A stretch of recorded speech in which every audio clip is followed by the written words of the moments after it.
I really had to lean into being funny. I really had to. I was like, how do I do that shit? So then I got a couple books, how to be funny. Went to a couple acting classes. You did not really? No, I didn't do it. I was like, shit, there's no way. Yeah, I went to howtobefunny.com and oh my god, I'm almost running out of material. Like that website's carried me for so long. The secret is out. I went to go. It's an old GeoCities website. I went to it. And it's 404. Oh no! My career's gone. Oh shit! My How to Be Funny GeoCities website's gone.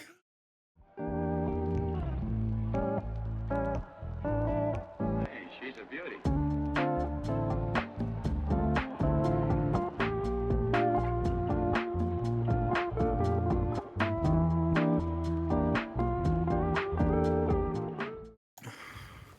Welcome to Tarducks, a podcast for content creators to come share their stories. Wait, should I go get my cloak? I might need to get my cloak. A cloak for what? I got this spooky thing set up. It's Halloween. Oh, go get your cloak if you want to get your cloak. It's a little bit hot. All right, Okay, carry on. All right, restart. Okay, all right. Welcome to Tarducks, a podcast for content creators to come share their stories, experiences, and advice. And I have General Sam, and I have no idea where this is going to go. Woo! No, it'll be fine. I don't know. You keep acting like I'm just gonna like pull off my shirt and I'll have like bombs and shit under my shirt. It's over the internet. I can't do anything to you. That's right. All right. So what we do is we start with 3 random questions to get the juices flowing. So are you ready? Yeah. Okay. All right. So as a little kid, what did you want to be when you grew up? Oh shit! I don't know. I didn't know it was gonna be like this, man. You're getting into my deep psyche. Oh, absolutely. When I was a kid, what did I want to be? Besides No, a terror for teachers, I'm sure that's who you were. Oh no, the teachers love me. Oh, okay. My fellow students did not care for me a whole lot. Oh, but no. the teachers they adored me. No, when I was a child, I went to where do you live, by the way? You seem like a Midwesterner kind of guy. I'm from Eastern Canada, an island out in the North Atlantic originally, and now I'm up in Connecticut. Okay. You weren't even close. Yeah, not even close. I was just trying to like gauge by the look. I was Yeah. like, this guy's got glasses and a hat on. Probably fucking Detroit or something. I don't know. He's a human being. Yes, an older I guy. had nothing to go off of. Yeah. So, no, when I was a child, I went to this place. What was this place called? St. George Island. It's like a little beach community in Florida. Yeah. They had these like rental houses that were like pencil houses, right? And they were really cool, but I remember I went there for a big family vacation, and I was like, I told my mom, I was like, I'm going to buy us one of those one day. And I could afford to buy it now, but I'm not. that was a pipe dream just to keep the old lady happy. But no, when I was young, I was like, okay, so in order to get that pencil house, I need to make a lot of money. And I found out pharmacists make a lot of money. Yeah. And so I wanted to be a pharmacist. This is like the most fucking insane little kid thing ever, but my job was just money. I was like, how do I acquire money? Pharmacists, they seem to do nothing all day. They have the little people up front to tell old people how to take pills, and then they just kind of sit in the back and do paperwork. And that seemed ideal to me. But that now that you mention it, that's horrifying that I had no passions as a child. I was not like, I want to be an astronaut or I want to change the world. You just wanted money. I was like, how do I buy a pencil house for my fucking mom? Oh, all right, awesome. And then I achieved it, and I never bought that pencil house. Didn't buy her the house. No, I didn't buy her shit. I moved her in with my grandma. I said, take care of my grandma. All right, you and Abby are going out for supper. No kids. What are you eating? Sushi. Okay, easy. Yeah. Wait, no. Redact that. Beef tips or something. I don't know. Right. There's like 2 sushi restaurants in town. I don't want someone to fucking bomb one on date night. That's true. All right. A missile strike me. I'll bleep that out. All right. So now, the last one's going to be a good one. If you were cursed and had to spend an eternity living as a character in any TV show, who would it be? Cursed? Like a negative thing? Yeah. one of those people that like orbits around Sheldon on The Big Bang Theory. All right, there we go. Just having to fucking put up with that guy. No, imagine being that blonde lady from The Big Bang Theory. No. Just having to hang out with those fucking people. No, I'd kill myself. Christ. I would close my head in the door really hard. That'd be season 1, episode 1. I would walk in as the blonde lady. He would say one word, and then I would fucking turn my own head around. Turn it around backwards. Oh, shit. All right, so let's get started. So before you made your first YouTube video, what did you do? Oh, man. Yeah, I have a long work history. Not really. I'm not what you would call an industrious person. No. No, I did some maintenance work for some apartments. Yeah. Surprisingly, got not a lot of pussy doing that job, so I quit that. Yeah. And then I got into hot air balloon repairing. No way, really? Yeah, it was a That's a family thing? business. Yeah. Oh, shit. And that's why everybody says, they're like, that's a thing? Yeah, but I guess it makes But sense. if it, like, you know, when they get wrapped around telephone poles Throw and 'em shit, out. they don't just like, all right, calling it quits. Like, guess the utility guy's going to unwrap that. And Oh, shit, that's so yeah. cool. I'm starting to see through the wicker on my basket. I can see the earth. That'll be fine. I'll just buy a new one. Yeah, I mean, it's a guy. People take up clients and shit. You have to be licensed. You have to be, you know, you have to pass inspection and stuff. They're not gonna let some guy be like opening up a business with a hot air balloon, No. taking people up in the sky, and it, you know, you go to inspect it, and it's like a lawn chair with a weather balloon attached to it. No, there's standards for these things. They have to be inspected. You have to check the box. You know? Okay. Yeah. Now, did you ever go up in them? Oh, well, with the little sandbags, so Yeah. you know I'm not gonna fly away. No, it's a suicide man sport. Exactly. You've seen those videos? Fucking assholes only do that in places where like it's just a death trap. Like they always do it. Hot air balloons are really popular where Tornado Alley is. Like people just fly them up and then get whipped away into the stratosphere. Oh. Like, why don't you do this in a place where there's like no weather problems? You know. Oh, shit. But yeah, and then I quit that, and I was like, well, it was a transitioning moment. You can't just like start doing YouTube and go like I'm full time. So I started doing YouTube, and then I lost my channel to a network. You remember those networks? Yeah. I don't know. Yeah, it was like if people would be like, you have to join a network, and then I would go, why? And they would be like, what the fuck is wrong with you, dude? You're It's like that's like the back in the day that was the unvaccinated. They're like, "What, you're not part of a." I only talk to people within a certain MCN circle. All right, like if you're not part of a network, I'm not talking to you. And I joined one, and they stole all my damn money. Couldn't you believe it? Yeah. Oh shit. And then I said some embarrassing stuff in an email that I don't want to circulate. But, I basically threatened to kill this guy's wife, and then he was like, "You're never getting your channel back ever again." Oh my God. And he held it ransom. Holy shit. And after he told me that, I was like, okay, well, I mean, thanks. I mean, that's what I wanted to hear. I just wanted to hear like a verbal from you that I was never getting it back, so I knew to go make another channel. Yeah. And all it took was a measly death threat. Can you believe it? Like, that's it? Yeah, Shit. that's it. Oh my God. Yeah, and then I made the current channel. Yeah. And I started uploading to that thing. Yeah. Oh my God. That's crazy. And now, okay, so here's a good one. So if you had to fill out a D&D character sheet for high school Sam, what would be your 2 top characteristics?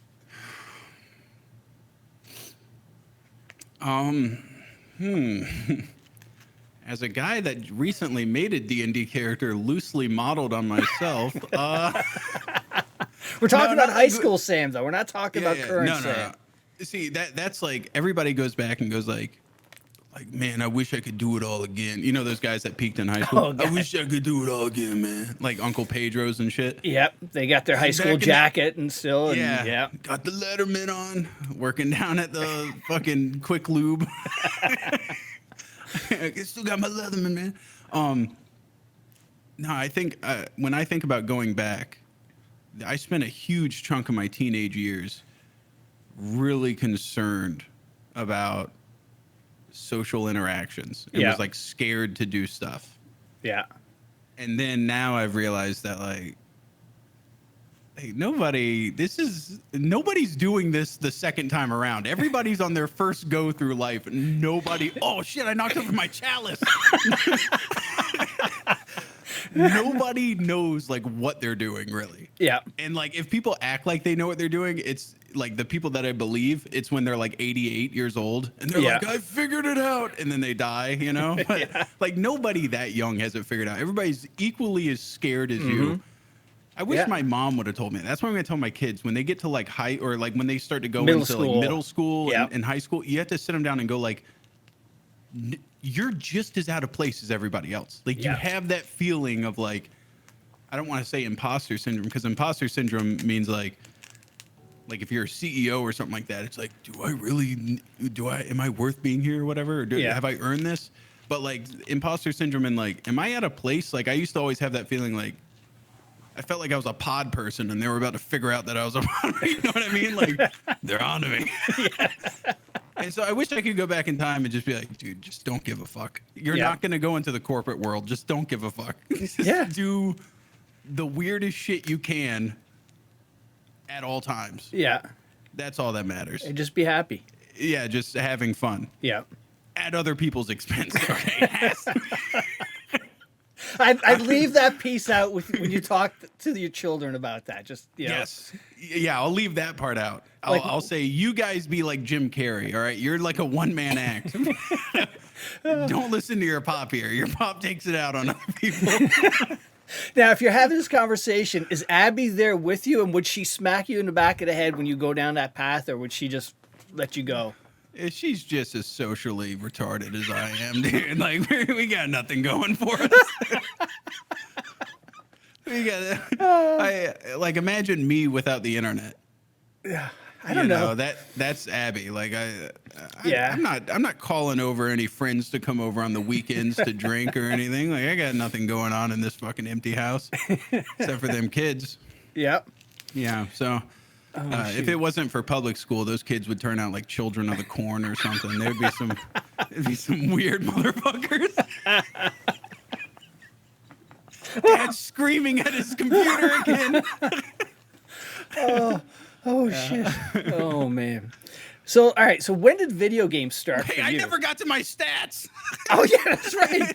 Yes. What are your stats? Yeah. Okay. So in ideal world, it would have been not charisma, but like what's like a conniving version of charisma? Is that like a rogue? You're like a like imagine stealth? Like a person that can manipulate people, but people aren't necessarily drawn to them. Right. Yeah. I think my ideal hero or maybe anti-hero would be like that worm tongue guy from Lord of the Rings. Oh, okay. Yep. Yeah, that's always like whispering in the guy's ear. Yeah. Yeah. On somebody's shoulder saying, "Hey, yes, go do that." You do that. I will sit back here with some manipulation. I will sit here and eat my tots. Something like that. So I don't know if that's like charisma or whatever. Yeah. I'd probably max that out. Yeah. And then is like penis size a thing? We can make it up. Yeah, absolutely. Yeah, this is a fictional character, right? Clearly, yeah. Hanging dong and charisma. Those All right, there we go. Yeah. Oh. But if we're being serious about High School Sam, probably like pretty low stats all the way down the board. Not a lot of expectations set. No, but a lot of room for growth. Yeah. That's the important part, you know. You don't want to min-max that early in life, you know. No. You want to have some achievements you want to be able to accomplish and check off. That's what I tell my mom. I say I failed for a long time so that it would be, you know, successes were easier down the road. Yep. That's like my son. I worked out for the first time today. Yeah. Like, I got like a squat rack. Yep. And I got everything's so damn heavy. I got these plates, big plates of steel and iron that I have to lift up. And I got this app that like helps me like, you know, what is it, like track my workouts or whatever. I did my workout, first time doing it. And so I logged in all my stats. It said, you have 18 new personal records. It's like, And now I don't want to work out You ever can quit, again. yeah. I fucking achieved. broke 18 records. I'm never topping that. I No, started out no, at no. the top, champ. Yeah. That's what you don't want to do. You want to be in high school. You want to be completely unsuccessful, no friends, get no pussy, bad grades. Just don't get arrested. Fail to get into college. You should probably get your GED like me. Truancy officer constantly hunting you down like Ferris Bueller's Day Off. Stuff like that. That's how you want to start your life. Okay. Yeah. And then, when you do get those little victories, they look massive. Mm-hmm. Okay. That's great advice. Yeah. Yeah. Okay. So now, from a video game standpoint, when did things start for you? Oh, you ever heard of a game called Skyrim? Yeah. That was your first foray into video games? No, that was like my first success on YouTube. Yeah, no, I'm talking think, about when you started video. Like, did you start out with an Atari or you a little older? Sega Genesis. Yeah. Yeah.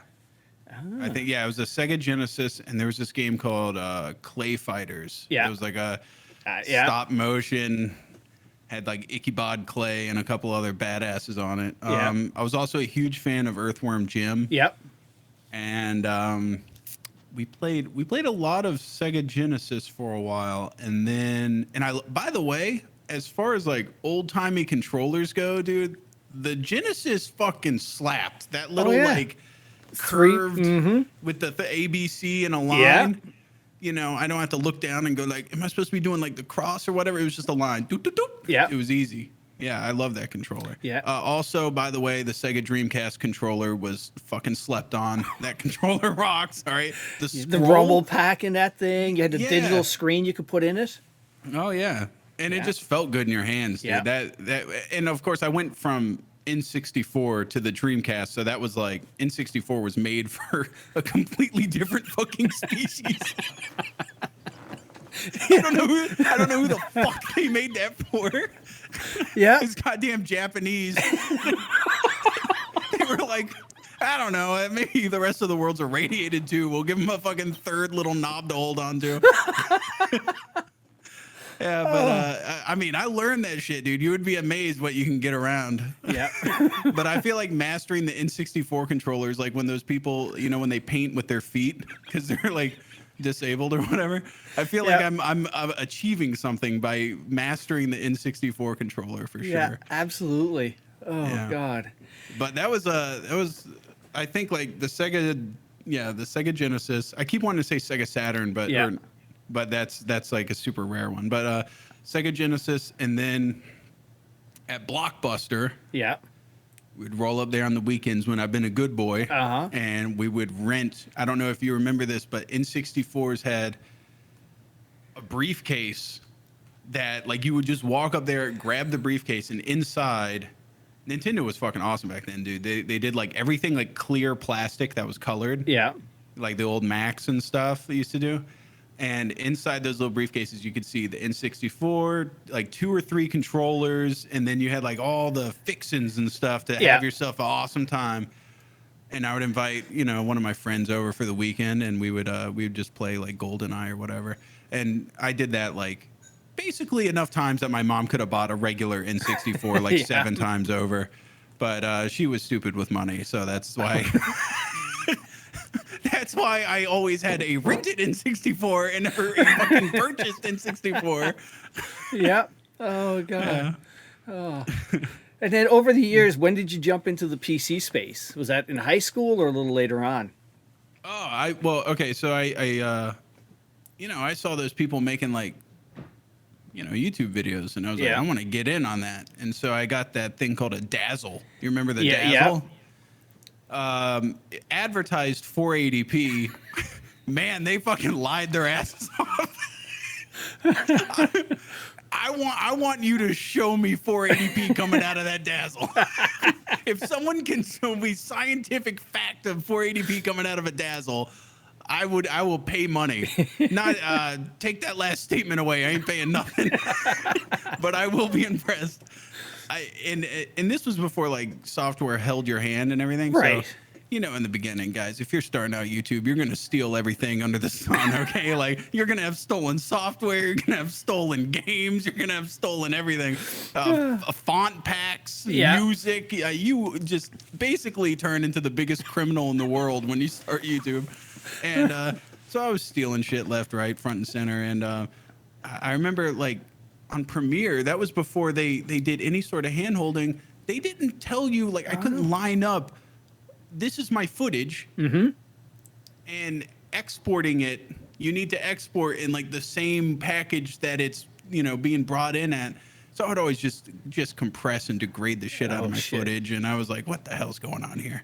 And then, like, have it recording mic and everything. It was just such a pain in the ass on console. I could never figure it out. Yeah. And I was like, I tried explaining this to my friends. They didn't get it. But I'm like, if you are, you know, you have a PC. You have a PC. Don't lie to me. I know you got a PC. This is the 2000s, dude. You can get away with having a smartphone now. But back then, you had to have a PC. Yeah. And they had a console. I knew that because I was talking to them on it. And they were like, gaming PCs are so expensive. I was like, if you simply just take the cost of the console and roll that into your already purchased PC price or whatever, if you just put those two numbers together, you got yourself a gaming PC for the most part. Yeah. You know, especially since, like, dude, PC's so great. You can get, like, so many banger games for like $5. Yeah. You know, everything for Xbox, you go to the store, $60. Yeah, $60. Oh, it's on sale. It's been it was 2 years ago. The game's dead now. $45. Like, it's still expensive on console. So I made the shift over to PC probably in like 2009 or 2010 or something. My grandma got her she got cancer in her leg. Yeah. And she got that thing cut off, and so we made her master bathroom like wheelchair accessible. And we widened all the doors and redid it and everything. And for my help in that, I was given $450. Oh. And with that $450, I jump started I bought like PC parts secondhand from all my friends. I went to them, I was like, you got like a graphics card or something laying around here? And they would like pull it out of their closet and they would sell it to me for nothing. So I put together this really shitty PC. Yeah. And immediately jumped on TF2 because I was watching people play TF2. I was like, whoa, I had the orange box on console. You remember that shit? Yeah. And have you seen what console had versus what PC had back then? Oh, yeah. You had like 2 maps on the orange box, I think, and I was playing it. I was like, this has so much potential. And then I watched a YouTube video. This guy's eating sandwiches and shit, and like they had like all these different gadgets for the spy, and there was hats. Oh my god, the hat game was completely. It was not even close. The console hat game was weak. There was no hats at all. So I had to get in the PC. And, I basically played TF2 almost exclusively for a long time. Okay. And now over the years, what were some of your favorite games looking back? Skyrim's probably Dayz. I'm gonna say that right now, man. If you're gonna ask, like, what's the ones that? By the way, should I be recording this or you got this? I got this. I told you I got this. We're all good, man. I'm freaking out. I've never done it like this. You got me freaked out, man. Are you sure you got this? We got this. Don't worry, Sam. I don't like. Imagine all the shit that I played on console. Yeah. Getting on PC, and all of a sudden, like, a game like Dayz comes out. Yeah. And this was Operation Arrowhead, where you had to, like, do the crazy install of the mod and everything, and get the separate launcher and everything. That was back when Dean Hall was considered, like, a genius. Yeah. You know? Now what is he? He's a fucking nobody. That's what he... Oh, fucking asshole. That's what it is. No, like, just a game like that where, you know, your guy dies, he's gone. Yep. You know, it was so intense. And I was like, wait, there's like no match time. There's no, you're just in the world. Right. You know, your friend dies, you can just camp his body for 4.5 hours. Yeah. Like, that was insane to me. Like, the whole concept was so insane. And that just changed how I saw games, I think.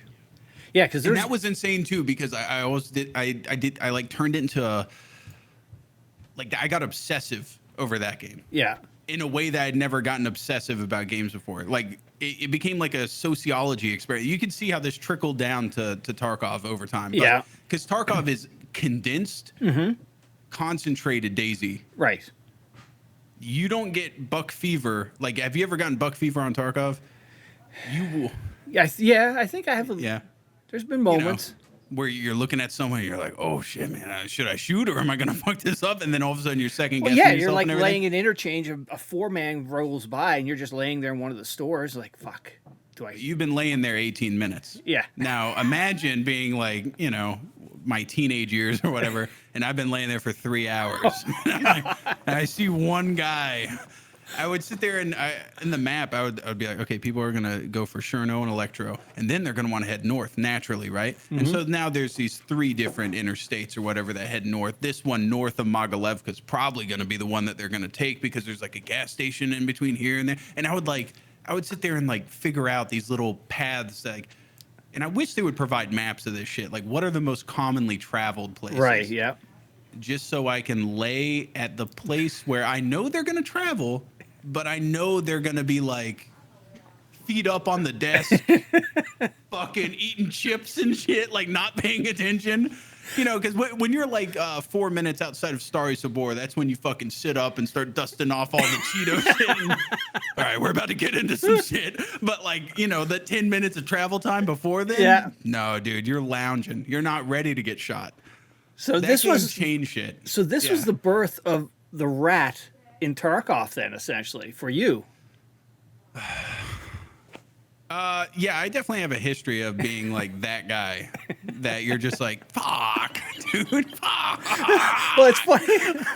One of my buddies said, "Hey, ask Sam if what advice would he give to a person starting Tarkov?" And he goes, "I bet you he would say Camp D2." No. Actually, you know what the best advice I've ever heard for Tarkov is? Yeah. And Sequisha gave this out. I don't know if you know Sequisha, Yeah. but he was just like, this is a very newbie thing to do, and I catch myself doing it sometimes. But if you got some shit and you're going to extract, just slow the fuck down. Yeah. It is so me to like grab something and I just go like, "Ah!" and I just, to the exit, and I just run reckless abandon, Yeah. and I get shot every time. He's just like, just walk as if it's the beginning of the raid. Just keep calm, dude. Just calm down. You don't have to run to the exit. Just walk the same way you were walking from the entrance, you know? Yeah. But besides that, yeah, what was that? Intro, let's see. Advice for people playing Tarkov. Oh, we can get that one later. We're talking about your games. Dayz was one of your Yeah. favorites. Skyrim was in there too. Skyrim was big for me too. Yeah. Yeah. I really like Fallout as well. All the Fallouts. I like games where you can just kind of like push your way around and test the little limits of the world in a fun way. Yeah. But I think like once I got a bite of multiplayer games, it definitely like changed. I don't know about you. I can't play shit that's single player anymore, dude. I got No stories. It's just because it's so linear, and you like the multiplayer because you never know where things are going to go. You got to have the human element, man. Yeah. There has to be a human element. That's what's great is just fucking over other people. Not fucking them over, but like the interaction. Yeah. Yeah. Now, I told this story a million times, but Dayz, once again, one of the most impactful things I've ever had, the most frightful experience I've ever had. I've said this 1,000 times, but it is funny to me. It's just I was in a apartment building on Dayz, and I was up at the top floor, and this guy just like walks up outside and so nonchalantly, you can tell he was like lounging back in his chair. Yeah. He was just like, hey, dude, I know you're up there, and I'm going to go in there, and I'm going to go up those stairs, and I'm going to fucking kill you. Okay. That's what's going to happen. It was a total head game. Like, guess what he did? He went up there and killed you? He killed the shit out of me. I had no chance because I was like, I could just hear him stomping. And I was like, oh, God, he's on like the 6th floor. There's like 5 floors left. I was freaking the fuck out. And like, he just walked up there and just massacred me. There was no chance. It was so matter-of-factly how he said it. Yeah. You know? Oh, my God. And it was like the human element to that is great. You know, you could play Call of Duty all day and get a quad kill or whatever Right. and stunt on those motherfuckers and do drop shots and stuff. But until you can just like hear the fear in their voice, it doesn't hit quite the same. Yeah. Well, I never got into Daisy early. I missed that window, but recently I had a content creator, Ariana, she does a lot of Daisy, and she told me about the story, a crazy story in Daisy where she was walking by a house. It was at night. She looked in, there was like a guy with a mask on, a glow stick, and he told her to come in.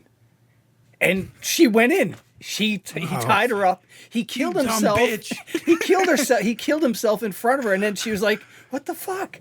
That game Where's is your fucked goddamn up." survival instinct? This is It's like a horror movie, What, yeah, what lady, are you doing? you need to fucking be these men are scary, dude. You need to. You see a guy wearing a mask, he's like, "Come on in." Okay. Oh, maybe she was like, "Hey, it's a game," Yeah. Hey, this in the real world, I would be terrified, but maybe I'm gonna extend the olive branch. Maybe nothing bad will happen to me, Yeah. and I'm gonna see if men are they just creepy or are they actually evil. And then Yep. she was good. She will never trust another man again. God, even in games, they're horrific.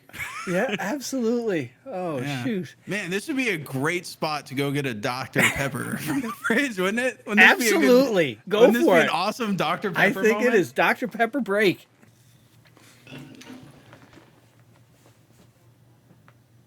They're in front of you. Where the fuck's my headphones at?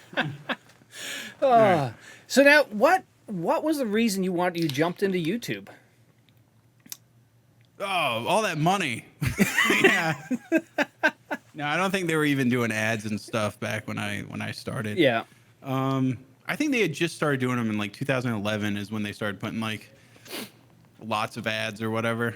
But money wasn't the reason. Because I just ran to my fridge to get this. So, anyways, guys. Oh, it's a big house, You like. What? Oh, it's just the YouTube Million Mansion. That's it. It was. I'm looking at the fridge. It's like 12 feet away. Oh God. What got me started? Oh yeah. I was just them Call of Duty videos, man. Yeah. That's what it was. No editing then- experience beforehand. This was your first jump into it with the Dazzle. Yeah.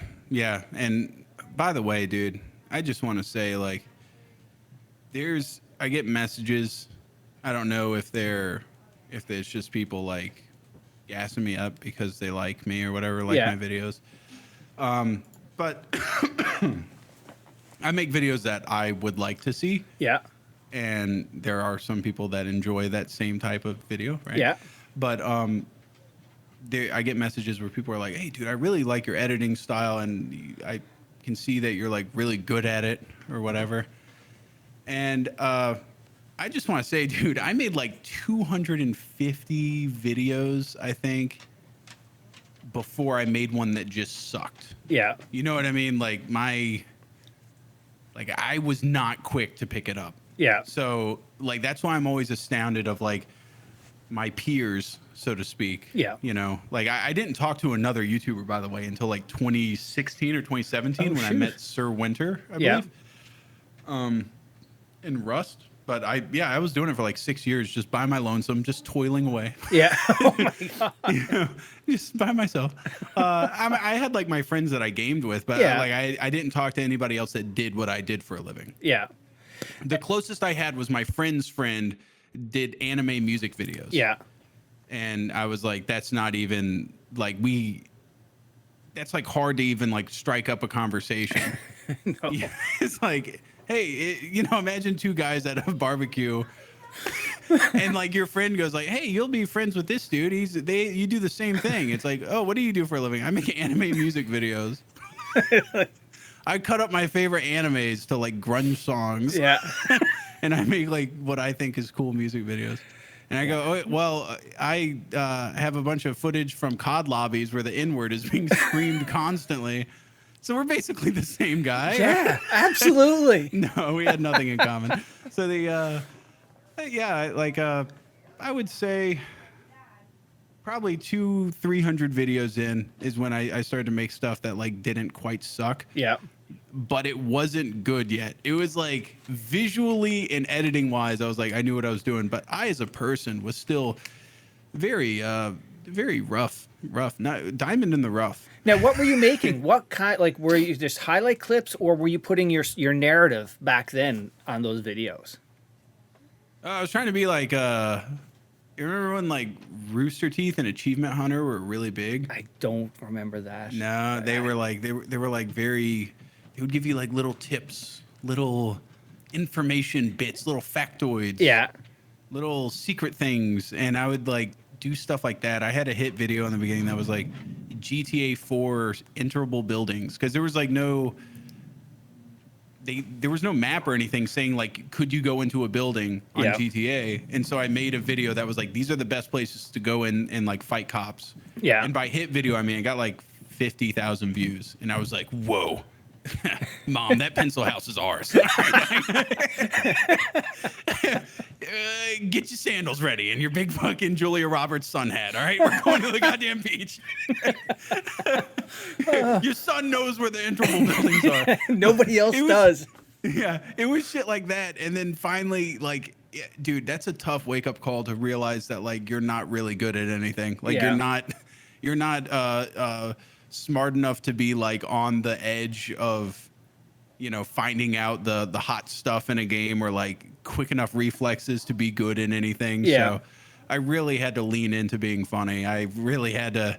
I was like, how do I do that shit? So then I got a couple books, how to be funny. Went to a couple acting classes. You did not really? No, I didn't do it.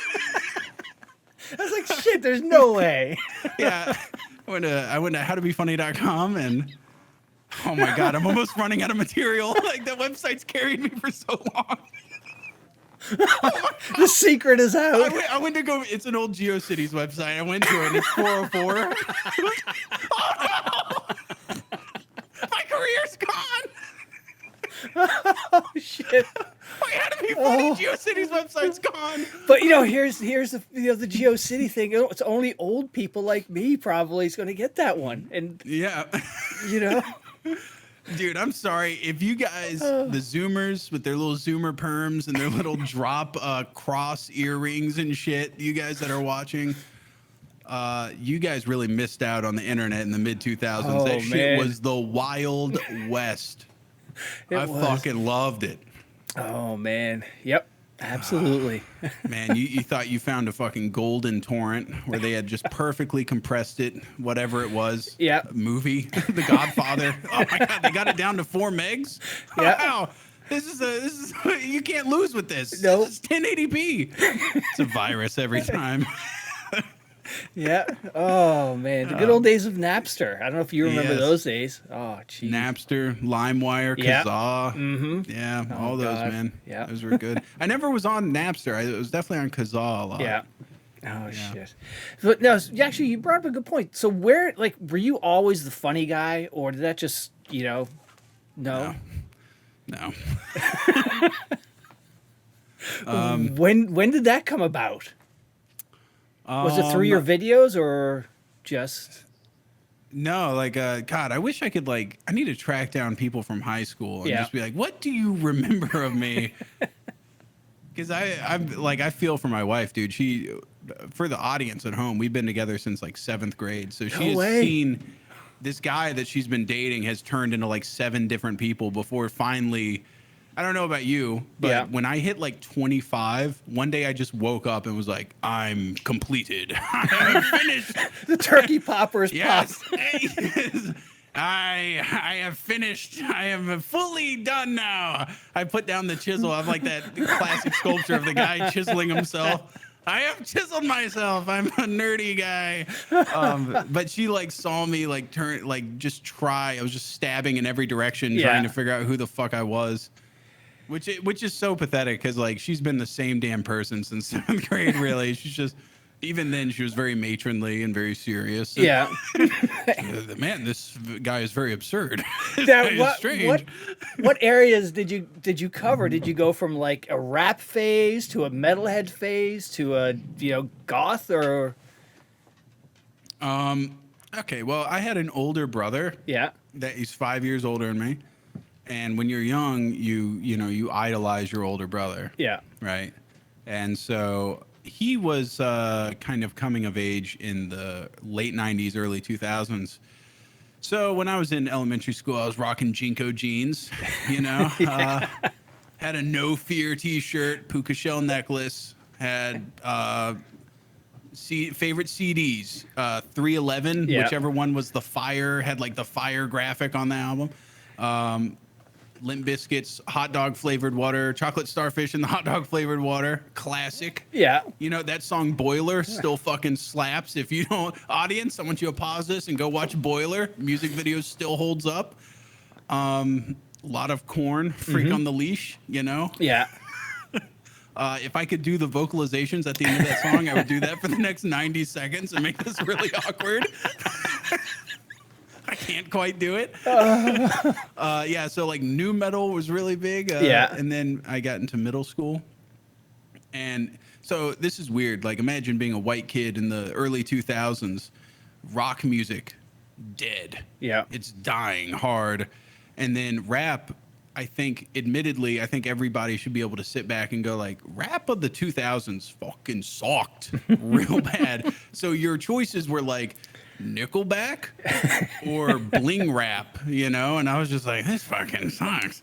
And so because like nu metal was also like, I was riding that train, but I was like, this is kind of fucking this isn't like that cool. Like this is kind of lame. These pants fucking suck. You walk in one puddle and your pants weigh fucking 80 pounds. And you skateboarded in those things people did. I just don't know how they did that. Do you remember Soaps? No, I don't remember Soaps. Soaps were it was a shoe that they look like Osiris's, right? Yeah. But on the bottom they had just like a piece of plastic that you could grind with your shoe on the stuff. So people at school had Soaps a lot. Yeah. And my parents wouldn't buy me Soaps because there was all the headlines of just like child shatters his body into a million pieces riding on Snaps Soaps. his wrist, yeah. Yeah.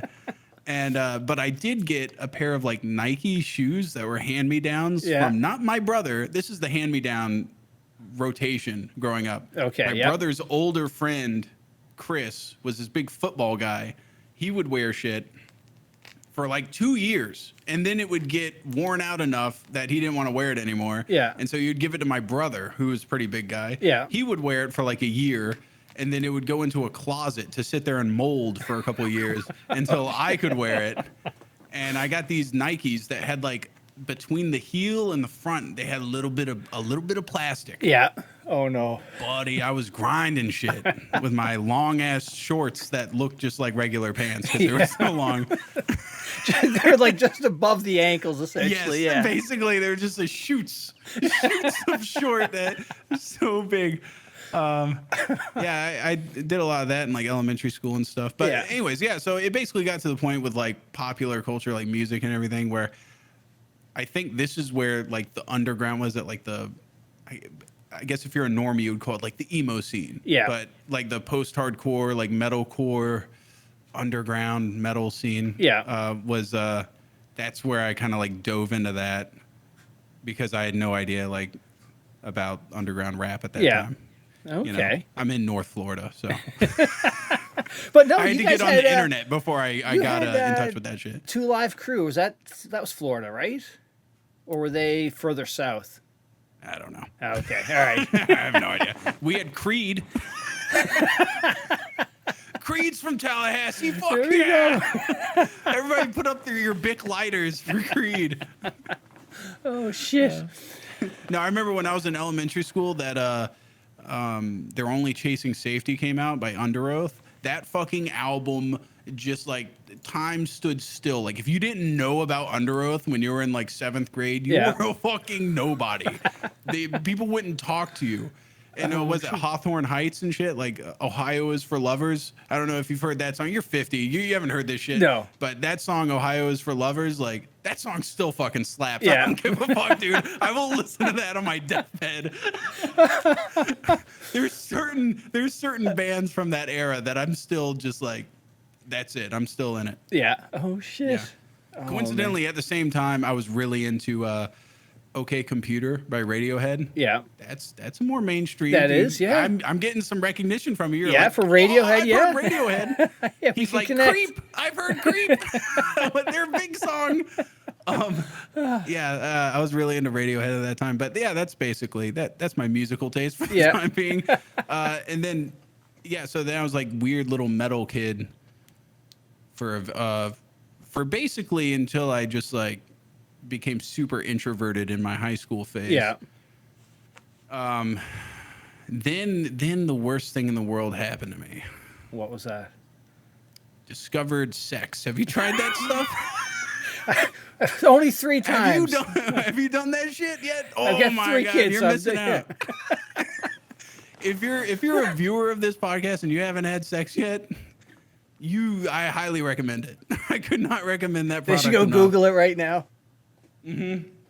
Yeah, go Google that, how to do it.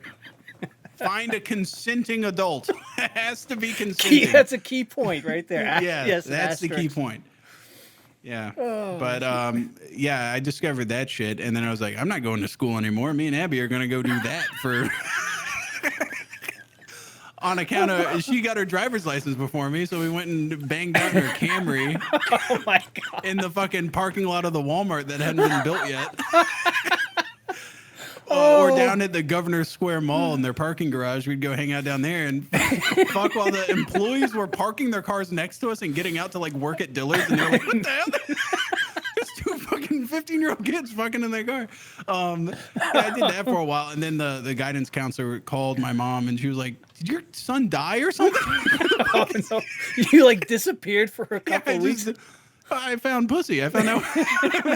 I found out what that shit was. This is way better than reading Scarlet Letter or whatever.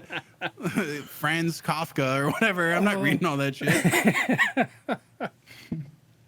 Oh God. Yeah. And Abby's still with you today. Yeah. God bless her soul. Yeah. She said, "This guy's a winner. Oh God. His dick got hard once. He stopped going to school. This guy's a fucking. This guy's gonna be somebody." Oh. Yeah. Oh God. That's basically what happened. Yeah. Yeah. So then I spent some introverted years where I swear to God, dude, I got that Xbox, just the Xbox One. Yeah. And I got that Call of Duty 2. Mm-hmm. And with it, dude, this shit is like, imagine if Walter White, if Heisenberg gave out free samples of heroin or meth or whatever the fuck he was making, meth, yeah. If he gave out free little samples. When I opened up my Call of Duty 2 disc and there was that little 48-hour Xbox Live card sitting inside the case. Yeah. I was like, because I just got it and I was like, I'm going to play a Call of Duty campaign. And I was like, Xbox Live, what the heck's this? And I did the little code and I was like running around. I still remember those maps, man. Burgundy and Carentan and all those awesome maps. Two Jane, I remember playing those and like my first multiplayer experiences, I was like, this is completely different. This is way better. And so my friends would be like, hey, dude, you want to like bike over to my house? I'd be like, no, I want you to get on Xbox Live, you fucking idiot. I don't ever want to speak to you in person ever again. I want to sit half naked in my fucking room. I don't want to have to share my Pop-Tarts with nobody. I don't want to have to fucking share my drinks with nobody. I don't want to have to share my controller with nobody. And I still want to talk to you. Am I a bad person? All right. I just want to sit back and fucking play the game. I can still talk. You don't need to be in the same room. It's the perfect thing for an introvert. You're in your safe space. You just, absolutely. Although I'm gonna say it for all those people, the audience out there, all right, meeting all these other YouTubers at TwitchCon, there was a moment where like we were partying and everything. You know, YouTubers, man, we're doing fucking lines of coke off each other and stuff. We're partying hard. Man, dude, Aqua, wellen, freebasing in the corner. It's like, holy shit, guys, this is too much. We all had a moment of clarity where we looked at each other. It was actually just me and Charborg and Bed Bananas. We looked at each other and we were like, I think we hadn't realized because of COVID and everything. Yeah. But this job is naturally so isolating that you need to like socialize. Like you need to get out there and have some in-person. Like my only IRL experience in a day can't be my fucking kids. I'm not Amish, you know. Like I need to talk to like other human beings in person. Yeah. Because it was insanely refreshing to like just see those people and shake their hands and stuff. Yeah. Did you go to TwitchCon? I did not. No. No. I saw the pictures, heard all the stories. It looked great. It looked like everybody had a good time. Oh yeah, it was a great time. Yeah. But you bring up a good point about, getting out and socializing. Like people who are, either doing the Twitch grind, sitting in front of a computer and chat for 10 hours a day, 6 days a week. That's got to have an effect on people over time. Some people I've talked to for a decade, on and off, that I don't feel as close to as some people that I just had one IRL dinner with at TwitchCon. Yeah. There is very much something to be said for a in-person meeting. Yeah. And there's some people like you just fucking click with in person that I would never in a million years think I would click with in when just looking at their profile. Like I went to that dinner with Charborg and Bed Bananas and Lisa, and these are all people that are associated in my little line of work, by the way, audience. And there was one guy there at the table. His name was Bobbers. Yeah. He draws anime titties. That's what he does. He's just like, he's like, I know what I like. All right, I'm drawing anime titties, girls sucking milk out of their own titties. That's what I'm drawing. And he just does it like 1,000 different ways. And the guy's a goddamn visionary. He's an artist. And God, I hope aliens find his like artwork and it's like, oh, they were really into titties. All right, humans, this is what they liked. But like, I would never look at that guy's profile and be like, I'm gonna be fast friends with this dude. I had like one of the most engaging, awesome conversations with this guy in person. Like that particular group of people I ate with that night were like the artsy people, you know, and awesome experience. It's super cool to meet people in person, and you just go like, typically I don't think we would have like brushed shoulders and had like direct contact online. Yeah. But you had mentioned that like egos were around at TwitchCon, but I feel like they are so leveled in person. Yeah. I didn't see any ego problems really. Nice. Now, what brought all of you guys together? Because you don't like you said, you wouldn't have checked out their content before. What was the event that brought you guys together? Oh, I piggybacked off Lisa. She was invited, and then I was like, I'm coming too. I wasn't invited. I just showed up. All right, nice. I showed up and made sure they liked me. I was like, you won't regret this, I promise. Oh, God. Oh, it's too funny, man. No, but I do know Charborg. I talked to him before, and then I had met Bed Bananas tragically one time. And I was able to, I totally embarrassed the shit out of myself, and I was able to make a second impression with him, really fix it. What did you do?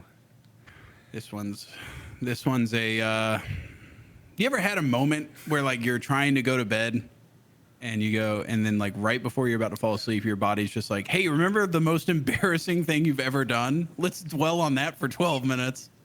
You end up having like heart palpitations laying in bed, just like, holy fuck. I got Warner Brothers invited me to go out to LA to do Hitman 2 was coming out with Hitman 2 was coming out. Yeah. And I had made like one thinly veiled racist video on with looking back on it, I was like, holy crap, this is the most racist video in the world. What the hell? And they watched it, and Warner Brothers was like, we need this guy to promote Hitman 2. Let's bring him out. This is before Me Too and everything. They didn't give a fuck back then. And they invited me out, and I was in the goddamn state of California. Weed was legal, right? And I'm a Florida boy, and I obey the law unless I'm stealing software and things to build a business and an empire. But as far as recreational stuff, I stay within the lines, you know. And but I was in California, so I was like, hey, I'm gonna get a bunch of these edibles. Right? Call me crazy, but my lungs love air. You know, they don't like smoke a whole lot, so. I got edibles because I was like, I can get high and eat cookies at the same time. So I bought this bag of cookies. Oh God.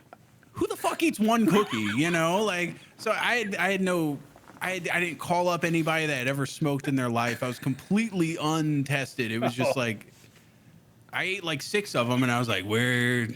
Like I ate one and then I waited 30 minutes and nothing. And then but I had just had room service, you know, because Warner Brothers gave me like room service. Like they were like, you can order this much per night for free. And so I would go out to dinner and then I would get back and I'd be like, it's free. Like I'm getting a steak brought to the hotel room just so I can smell it. I don't give a fuck even if I'm not going to eat it. I'm getting the Warner Brothers steak brought in, you know, and like it was crazy too. I would order like the nicest meal they had and then the remainder, because they said they would cover like $150 a night or something like that in room service. Like the remainder I would tip. Like I would just like whatever the difference was, I was like, that's your tip. And they were like, really? I'm like, Warner Brothers is paying for it, dude. Hell yeah, it's your fucking tip, dude. Awesome. But anyway, so yeah, I ate all those damn cookies and everything. I passed out because I got insanely high. Yeah. And then I wake up the next morning and I have to go do this hitman thing. It was like rise and shine. You have to be there by 9 a.m. I wake up and I am still so fucking high. I was just the most high I think I've ever been because I had no tolerance. Like I'd never had that stuff before. And I went downstairs and I was just like, my eyes were fucking just completely like saucers. I was just like, what the fuck? Complete just overload. And it was like a goddamn nightmare. I just walk out there and there's this big banquet table with all the people that I'm supposed to be going to this event with lined up, and there's an empty spot and I sit down and on the other side of the table is Bed Bananas and he's like, I recognize you. You're Sam. You're General Sam. He's like, I'm Bed Bananas. And I'm like, I fucking love all of his videos, right? And so I'm just like ecstatic to meet him, but I don't have the social skills at this current moment. Right. And so I'm just like, I'm having a baby. I'm having a baby. Like my wife's pregnant right now. Like we are expecting any moment. And I'm like trying to find stuff to relate to him with. And I'm just like spurting all this shit.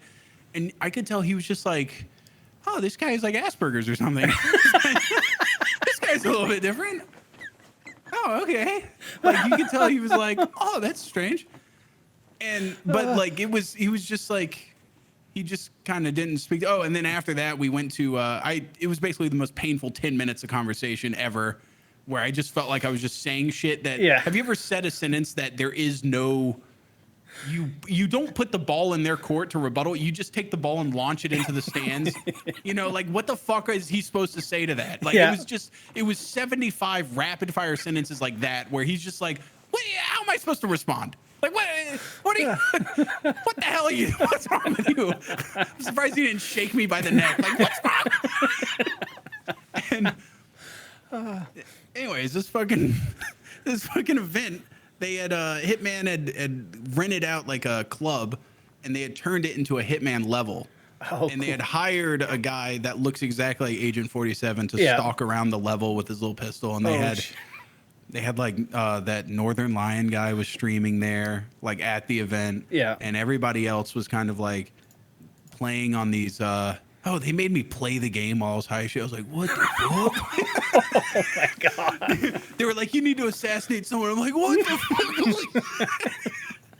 fuck? In the moment, I was like, this guy's like a CIA operative. He's going to kill people. No, everybody's like talking and like networking and stuff, and I'm just laid up on a couch in the middle of this club for like half the event. I'm just like feet up on a couch. Anyway, so that was my horrific moment meeting Bed Bananas. And then at TwitchCon, I was able to meet him again, and I'm unabashed, dude. I straight up told him, I was like, that was the most horrific experience of my life. Did he remember though? He was like, I remember, and I just thought you were a little bit weird. Like it wasn't a big deal to me. Yeah. He's a very nice guy. He was like, it wasn't like a big deal to me. I was like, thank God, because that was like horrific. Like that was like a turning point in my life where I was like, holy Christ, you need to work on your social skills. But I was able to repair it, and now we're good now. Oh, that's good. Oh my God. Oh, so now for your YouTube view, when did you start incorporating like the green screen and started to do the narrative piece that you know, you're known for now? It came out of necessity. Yeah. Because here's a territory that like I don't know if other Tarkov guys or whatever. You're mostly like a Tarkov. I've started Tarkov, but then I started bringing in people from other communities because there's just, you know, a lot of good people out there. Yeah. Well, specifically in the Tarkov genre, I don't want to ruffle any feathers here, but I used to be doing exclusively Skyrim. Yeah. And my channel did really well. And but it was doing well because Skyrim was doing well. Yeah. And then Skyrim fell off in popularity, and I was like, fuck, like, what do I do? So I'll jump on Fallout 4. Yeah. And Fallout 4 turned out to be kind of a dud. Mm-hmm. And so then I was just like, what do I do? And I realized I was looking around, I was like, who doesn't mind if a game dies? Like, what channels out there are in gaming but don't rely on the game to do well? Yeah. Because, you know, I don't want to be like those... Like, there's people that did, like, Minecraft, like, Yogscast, you know? Like, when Minecraft died for, like, 6 years. Yeah. By the way, what a resurgence that game had. Holy shit. Yeah. It died for, like, 6 years. It was just gone. I don't know where it went. And, like, a lot of those Minecraft people died, too. And then Minecraft came back in a big way. Yeah. And a lot of those channels are back now. But I just didn't want a channel that lived and died by the game that was on it. Yeah. And so... I started looking at people like JonTron, you know, this is pre-QAnon JonTron. This is cool JonTron. And JonTron was sick, dude. I was like, what the? He still is. I fucking love the guy. I don't care if he's batshit insane. That guy's fucking awesome. JonTron's my boy. And just little bits and stuff through his videos. And it was, you're not there for the game. You're there for JonTron. Right. And I wanted to just have a channel where it was like, it didn't matter what I played. Yeah. People were there for me, not for the game. Yeah. And then I really fucked up by getting really into Tarkov because I was like, dude, this is like, you've played it, obviously. Yeah. I mean, that game sinks its teeth in you, man. It's video game crack is what it is. Yeah. And, but what sucks is, this is where I didn't want to ruffle any feathers. I've never seen a game that has such a fruit-like cycle where it gets ripe, yeah, and then it just fucking starts to wither real quick. In terms of popularity, in terms of the numbers it's doing on Twitch, numbers it's doing on YouTube, Google searches, even like it just falls off. And right now it's like it seems really bad right now. It hit quickly. This ripening. Wipe? Yeah. Yeah, and so like. Because I don't focus just on Tarkov, and because my videos are more like me than Tarkov, or my experience in Tarkov, or my take on Tarkov, when the game dies, my channel's still doing all right. Yeah, you know? Like it's not. There was a couple wipes where, like, when the wipe died, I was like, "Oh fuck, I re-Skyrim myself." I think it was like God, when did it hit big? Like 2020, I think. 2020 or 2019, when drops happened around Christmas time. That's that Pestily one where he hit like 100,000. That was crazy. Yep. That was the big one, and that was like, and then when the game died, I died. Yeah. And I was like, oh fuck, I've already had kids. I can't kill myself now. I've committed. So I gotta figure out how to make this work. And my channel didn't die, but it was just like you could definitely see the numbers. You could see how much influence Tarkov had on my channel. Yeah. Yeah. And so that's when I started to kind of fuck it. Like when it wipes, I play it, but then I quickly back off. Yeah. I quickly back off and get on to other stuff because I do love the game, but I'm not gonna no life it. Right. And now, where did the inspiration come from to start doing the whole green screen thing and put yourself in these different games? Oh, like Tim and Eric, Nakey Jakey type stuff. Yeah. Okay. Oh, like, yeah, just like them. Yeah. Yeah. I realized that you can just do funny shit with a green screen, and it's much easier to composite stuff than it is to just go out and get props and shit like that and just do it IRL. And more than anything, it was just a tool that I could utilize to make the video more about me and less about the game. Yeah. While Okay. not having to just do narration, you Yeah. know? Because even in, like, what's a good example? Like Seth's Scene Talk, I feel like if I didn't have green screen stuff going on, Yeah. I would be very much like just a really shitty version of Seth's Scene Talk. Like his videos are so fucking good and Yeah. everything. And I was like, I need just something to kind of like separate me from my other people. That's all it is. There's just necessity to have my own strictly visual thing where it was like, you know, this is a Sam video when Yeah. you fucking click on it. Yeah. All right. And what easier way of doing that than just having literally me walk onto the screen? Oh, yeah. Yeah. Like you can't sit there and impersonate a Tom Scott video. It's like that. There's only one fucking Tom Scott. But do you like that guy's videos, by the way? I don't think I've ever seen any of his stuff. Dude, some of the best goddamn videos I've ever seen. Yeah. They're so short too. Yeah, you'll just have like a 3-minute video. Uh-huh. It's just like little informative things. Yeah. And you'll go to watch Tom Scott and you'll be like, wow, is this guy like 21 or is this guy 55? I have no fucking clue. He's one of those people that's just like an unknowable age. Yeah. You're like, what the hell? Like, and then he's gonna be in the headlines at some point. He's like, Tom Scott dies of 80. he's like 83 years old. Like, holy shit, that guy was ancient. I really have no clue how old he is. Now, when it comes to your videos, how much of it is scripted versus just off the cuff for you?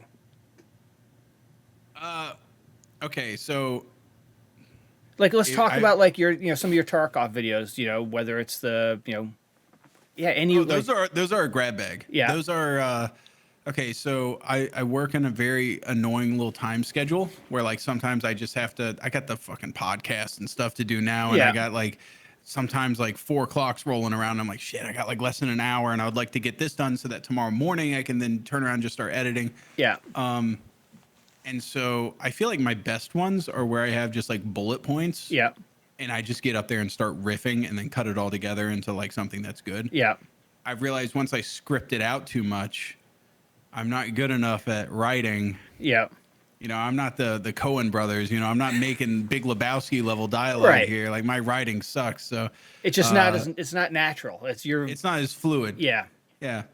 My friend says I write exactly how I speak, but Yeah. I can definitely tell the difference between my writing and my, like the ones that are, if I can click on a video, just by the way the intro is, I'm like, that was all written. Yeah. Or the ones that I think are the best, the ones that are the most natural and the funniest, they were just kind of like, you need to get from this point to this point, and then everything in between is just jazz. You Yeah. just go for it.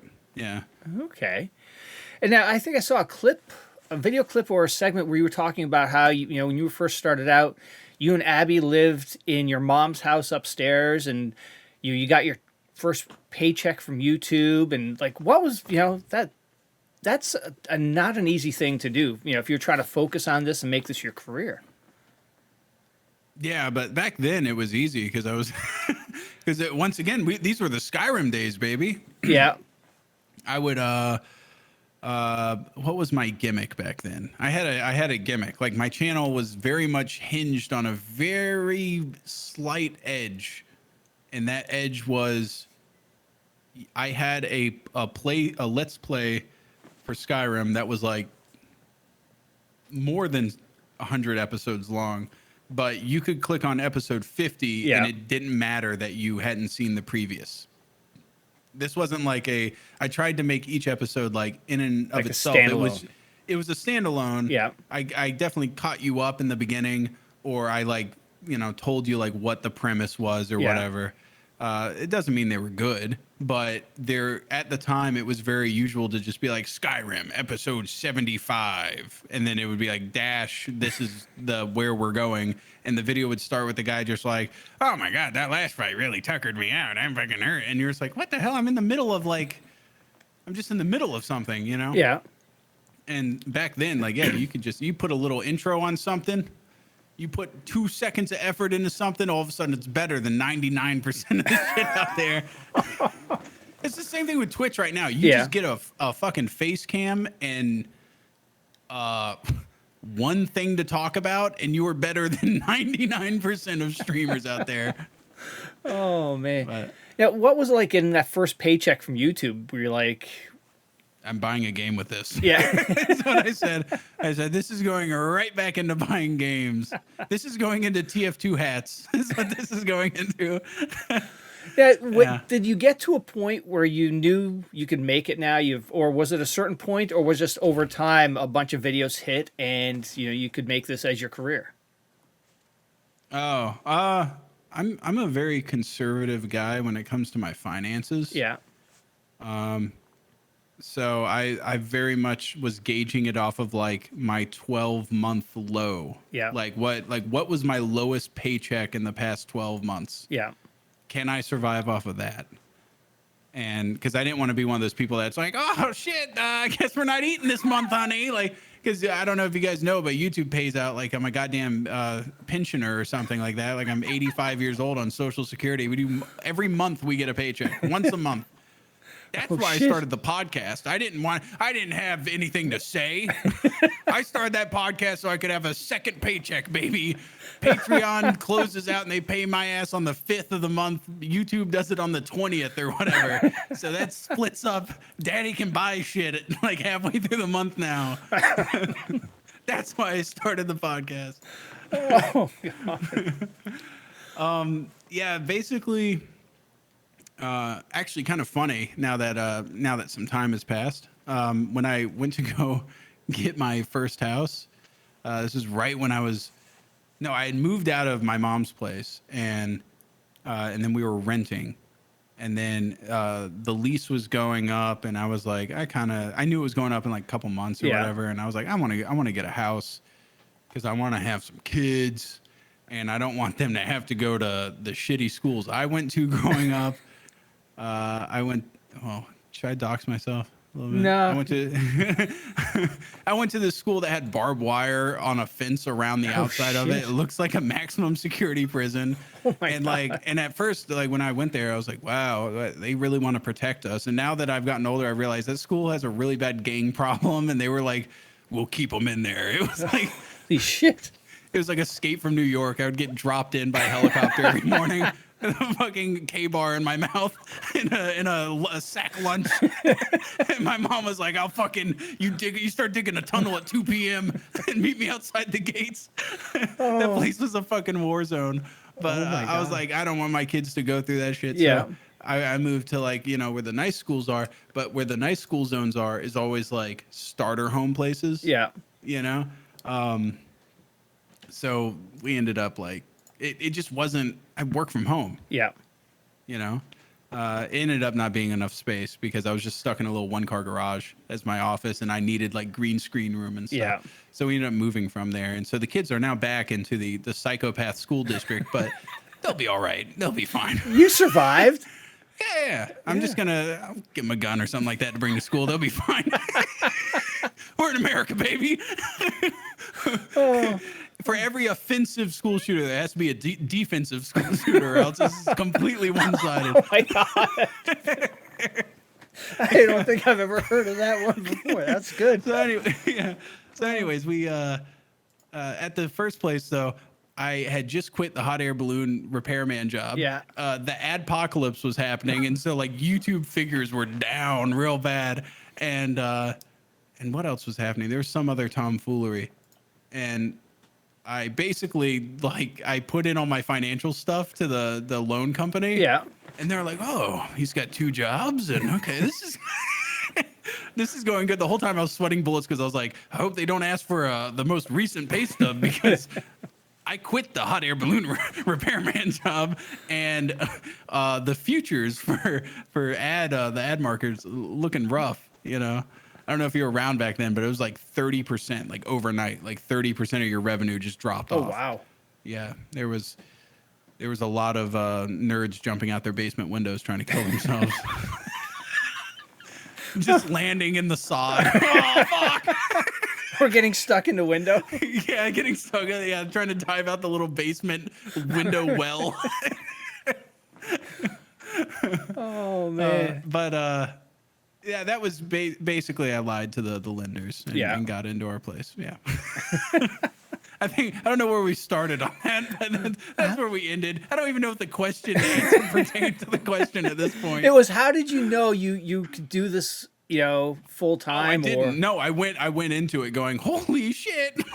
I don't think I can do this.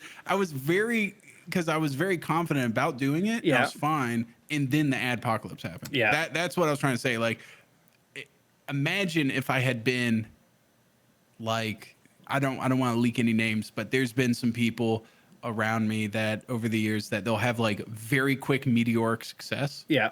And then they went out and bought like a $750,000 house.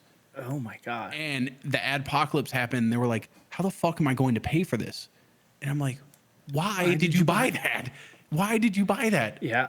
Your first check? You don't know if it's a fluke, Yeah. So there's some people that are just kind of like dumb with it. They just expect that line to keep going up. Yeah. But even in situations where I'm my most confident, the world tries to fuck me over, but I'm a goddamn cockroach. All right, you can't get rid of me, okay? I'm in the walls, YouTube. You can't get rid of me. Oh, man. So, what's been, if you look back since you started, what's been your like high point? What are some of the moments where you're like, shit, I can't believe that happened. This video hit, or, what have been some of the highlights for General Sam? Oh, it's always the ones that like nobody gives a shit about. Those are my favorites. I did a great podcast with this guy, Sephiroth Sword 57, and he's like this little. He's not little. He's a big fat Swedish guy that's like a anime enjoyer. Yeah. And he's like really into Japanese culture, and he's just. It was just a great podcast because it was like one long bit. Yeah. And it was but some people don't. I've gotten messages where some people go like, that's my favorite episode, and I've gotten messages where people go like, I had to skip this because it was like a Louis C.K. bit from his show where it was just like so uncomfortable for 48 fucking minutes. It was just like the most uncomfortable podcast. And there's a moment where I just like pull out a gun and I'm like holding it.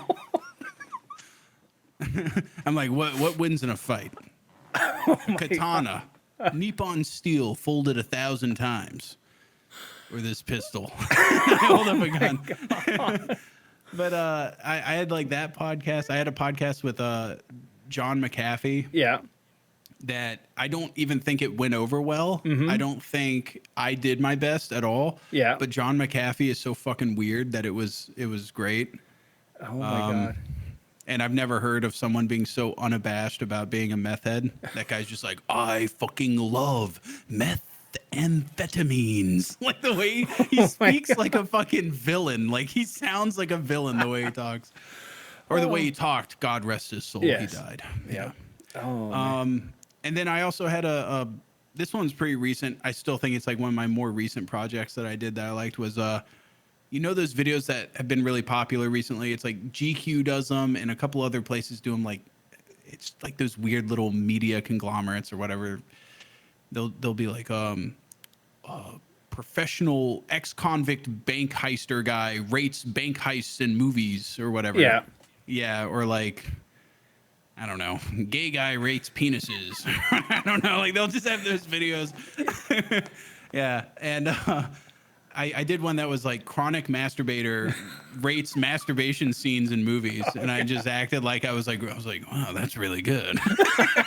An excellent job on that. And I don't know, I just shot it and I just did it full straight face, no laughing, nothing, and I thought it was funny as hell. I still think it's funny. Yeah. Oh my God. Yeah, basically stuff like that. I got some other good ones in there. I think also like the ones where you're not necessarily proud of like the word, like I guess the video it's in, but there's just funny bits. Because I don't know if you've noticed, but my Tarkov videos, I'll have like a specific thing that I want to say in the first like 5 minutes. Yeah. And then it's just like everything funny that's happened while I've been playing the game in between my last two videos. That's it. It has nothing to do with the beginning or whatever. And we just have some great, like just, I think legitimately some funny comedy bits between me and my friends. Yeah. That are just straight up hilarious that I still go back and watch. Yeah. So there's like segments of some of the Tarkov videos where I'm like, that is genuinely the funniest shit. Yeah. And also surrounding yourself with funny people is a huge plus. Yeah. If you find yourself not being funny, it's because the people around you are not funny. Yeah. So blame the I other think people. I think naturally everybody's a little bit funny, and if you find someone that's just stone cold ass serious, it's like, dude, you need to surround yourself with some better people, man. You got a funny bone somewhere. You need to find it. All right, we need to find who clicks with you. You can't be curmudgeonly your whole fucking life. Oh, and now what has been some of the toughest things about trying to be a YouTuber?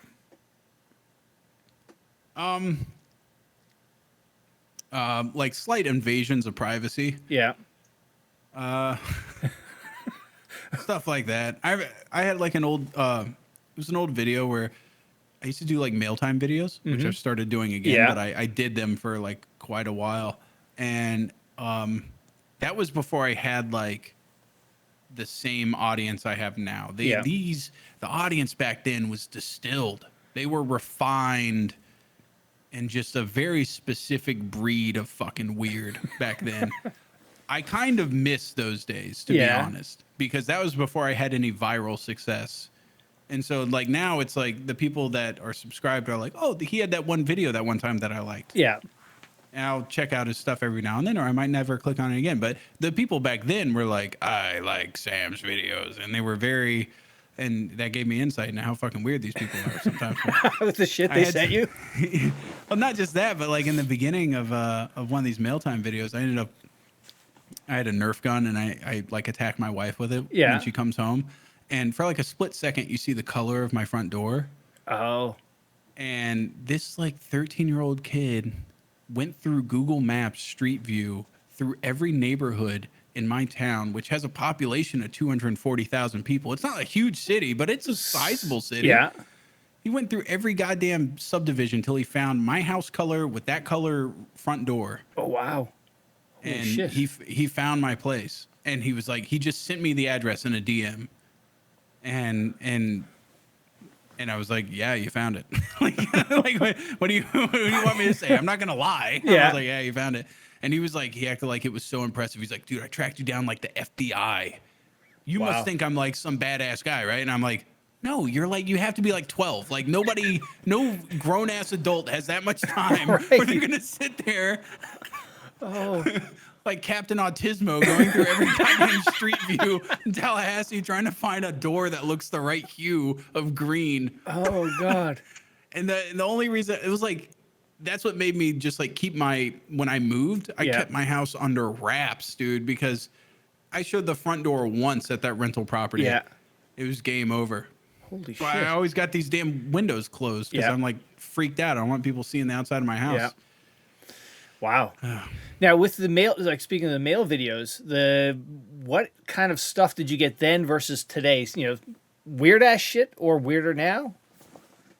And now it's more like gimmicky stuff, like novelty items, where they're like, "Oh, iDubbbz got this in his mail video, so it'll be funny if Sam gets it this time." Gotcha. Or like sometimes like streamers, or like people send me like other streamers like merchandise. Ah.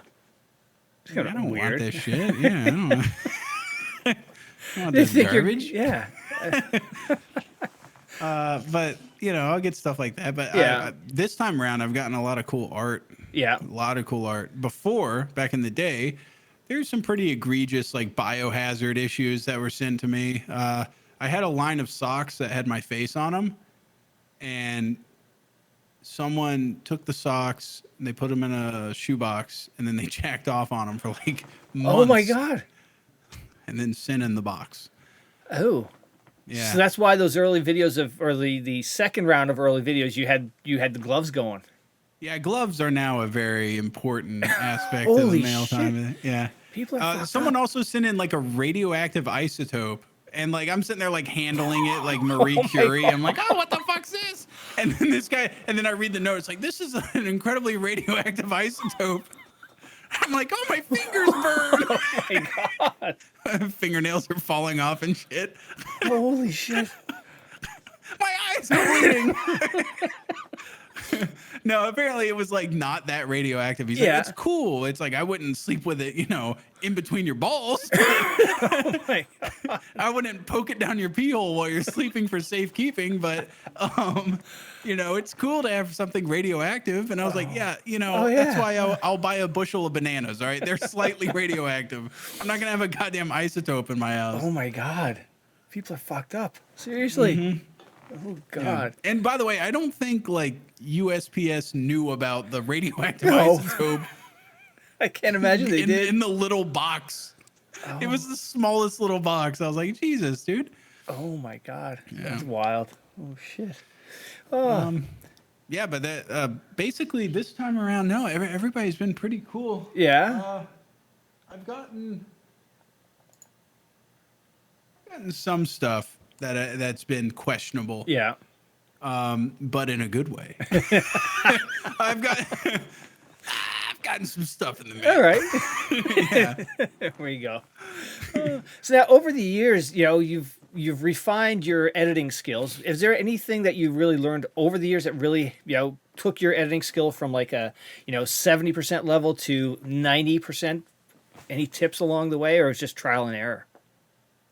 You're only going to be as creative as, once again, the people around you. Yeah. So, I've been doing this, I've been doing collaborative stuff with people for a long time. Yeah. And I recently started a D&D show with, my podcast boys. Yeah. Poob and Bryan, and then, one of my best friends, Bizzle Snaff. Yeah. He is like the main architect of the world and like the DM and stuff.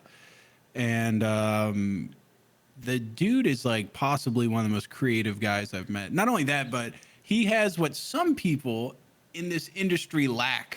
And myself is like one of my greatest flaws. And that's like the ability to fucking pull the trigger. Yeah. Just let's do it. He just launches it. That's it. What fucking time are we doing this in? Yeah. Give me a time. And I go, okay, I will do it then. And we meet up and do it. But now, granted, little criticism. Sometimes triggers pulled a little bit early for my taste. Yeah. I like to mull things over. I like to plan things to the 9 before executing. But Yeah. I haven't had a partnership, so to speak, with a person that's challenged me as creatively to be as creative as Bizzle does. Yeah. Ever. And it's boy, that's a fucking fresh of breath air. Well, That's a whole fresh of breath air right there, fella. well, he was a part of the crew that you guys went out and did like a hiking excursion or something like that, yeah. right? Yeah. Yeah, he was the guy that I was like, if one of us gets our leg broken, he's the guy that's gonna carry us out. He's actually shredded. So Yeah. we were like, we need one person that's capable. Yeah. And then we ended up like making it like 3 miles or something like that. We gave up and ate mushrooms out in the woods. Oh God. Probably within eyesight of our fucking car. Like we weren't even that far out there. There was so much damn snow, dude. We were gonna die out there. So, But where did the concept for the podcast come from? You created a second YouTube channel. You had the success. You have a successful YouTube channel already in the works. Yeah. Why the second one? what What was the logic, or was it because you were focused just on a podcast type or a different style of content? Yeah. I started it with the intent of like, hey, this could be like just like a one-man thing. Yeah. And then I realized that 1, I'm not funny enough, and 2, I don't have enough life experience to just like run a podcast by myself.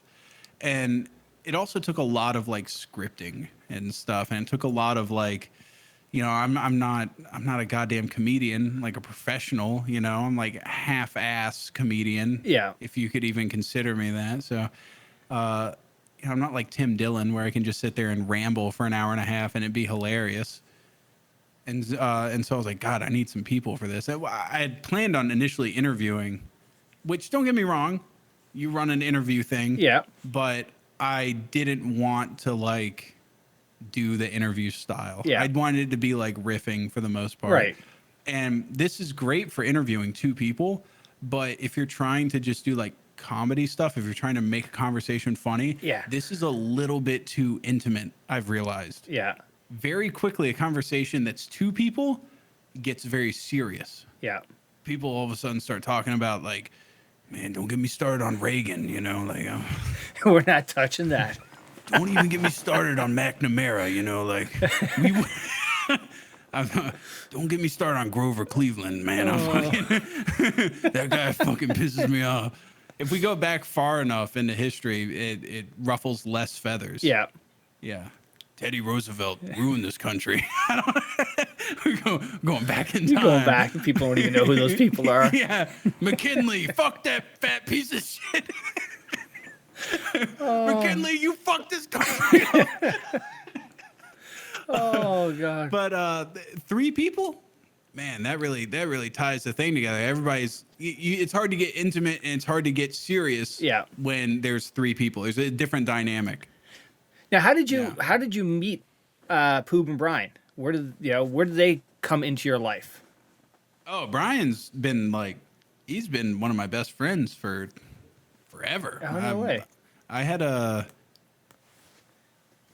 friend in high school named Logan, and we just met I don't know. Oh, we were in home ec class together. Yeah. And I forget what the fuck I was doing to this guy next to me, but I was pissing him off.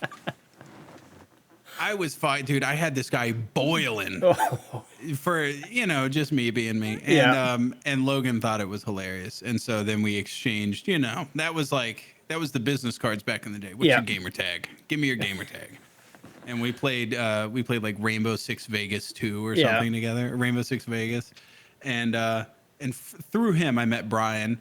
They don't know each other in real life. Bryan's Canadian. Yeah. And then from there, I was just like, I really like Bryan. Yeah. And so we just hung out forever. It was weird for like a couple years, like probably 2 years. He was like a periphery character in my world. Yeah. That was like the most narcissistic thing I've ever said. He merely wandered into the main character's realm, and I let him stay for a short time. No, he was just like there in the group, and I just didn't really pay him much mind. And then all of a sudden, I realized how fucking funny he was, and then I was like, Logan, get out of here. I'm hanging out with Bryan. I know you in real life. Fuck out of here. I'm talking to Bryan. And so I've just been hanging out with him since like Xbox days. Yeah. Oh, no way. And then Poob, I remember the day I met him was me and Aqua FPS and Guacamole Jones, who was like an old Rust YouTuber guy who turned into a cop. And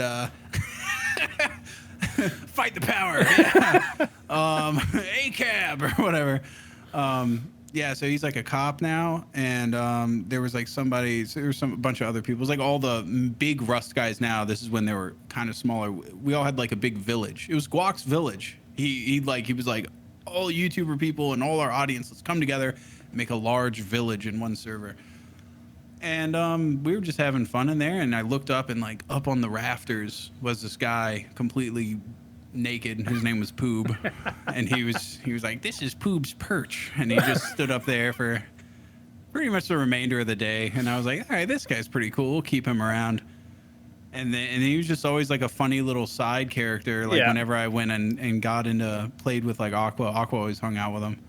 And I was like, I had him as a guest on the show. Yeah. And he was so great, so easy to talk to and everything like that. And I was like, fuck it, dude. Let's just have you on like as a permanent. I was like, I'll just pay you every episode. And then I told him, I was like, this ain't like official. Like, I can fire you anytime, right? Like, I'm not doing any paperwork or nothing.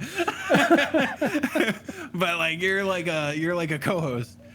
And so that's what did the podcast thing. Okay. And now it's like it doesn't have any fucking direction. Like, I'm struggling with it, dude. Yeah. Like, I need to find like something. But why do you need direction? You guys what is your how do you decide what you're going to talk about each week? Do you guys like throw some ideas down, or you just meet up and No, let it that's honestly the only bit of direction I want. I don't want the show to go in one direction. I Yeah. just want us to have enough of an idea per episode that we have a direction to riff in. Yeah. You know, and it turns out that it's actually fucking annoying to do.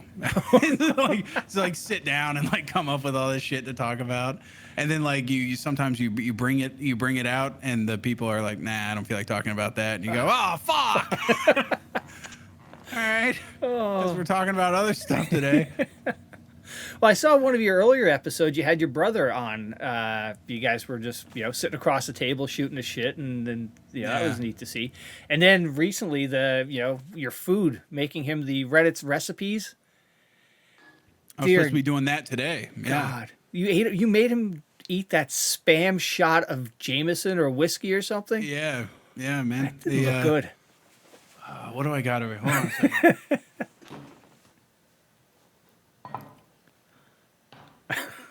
All right, what we have here is the next episode that was supposed to be filmed today, but he had some excuse. What, his kids were sick? What, his kids puking all over the place? You can't come see your brother and eat a whole canned chicken that's pre-cooked? You can't just slide this out onto a plate and eat it with your brother? I also got some canned bread. I don't know, I thought that was funny. It's just a loaf of bread in a can. We got some wild burgundy snails, escargot, in a can. It's like Tarkov-ish. Yeah. Haggis, canned haggis. Oh my God. And this one is, this is like cosmonaut food. That's what the Russians called astronauts. Oh my God, you're gonna kill that poor brother. And it's this is it's called Texas burger. It's a hamburger mushed up and put into like a toothpaste tube. Ew. And you squeeze it out into your mouth. Yeah. What did your brother do to you? Excited. No, what did he do to you at a younger age till you want to, instill this grief on him? Oh, well, I'm not instilling grief. I pay him. Okay, just still. It's a princely sum to eat these. Princely sum.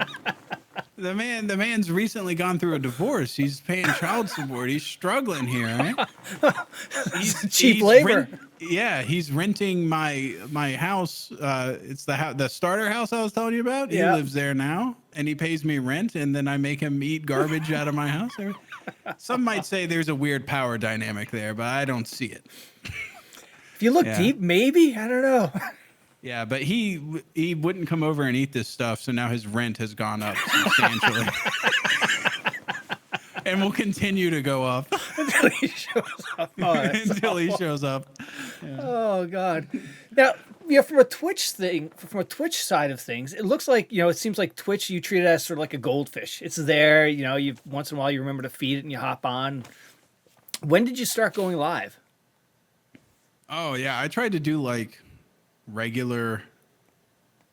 Okay, so I guess like the dream is, and honestly, if you're a good business person, this is how you should do it. But you should stream, and then the best clips from your stream or whatever, like do a live version of the video you're gonna edit, and then take the footage that you streamed, send it off to an editor, or you edit yourself, and turn it into a video and put it on YouTube, and then repeat the process. And so you're making one series of content that you're then regurgitating into different platforms. Yeah. And I was like attempting to do that. And then I realized that like, one, it makes for a worse stream, and two, it makes for a worse video. Yeah.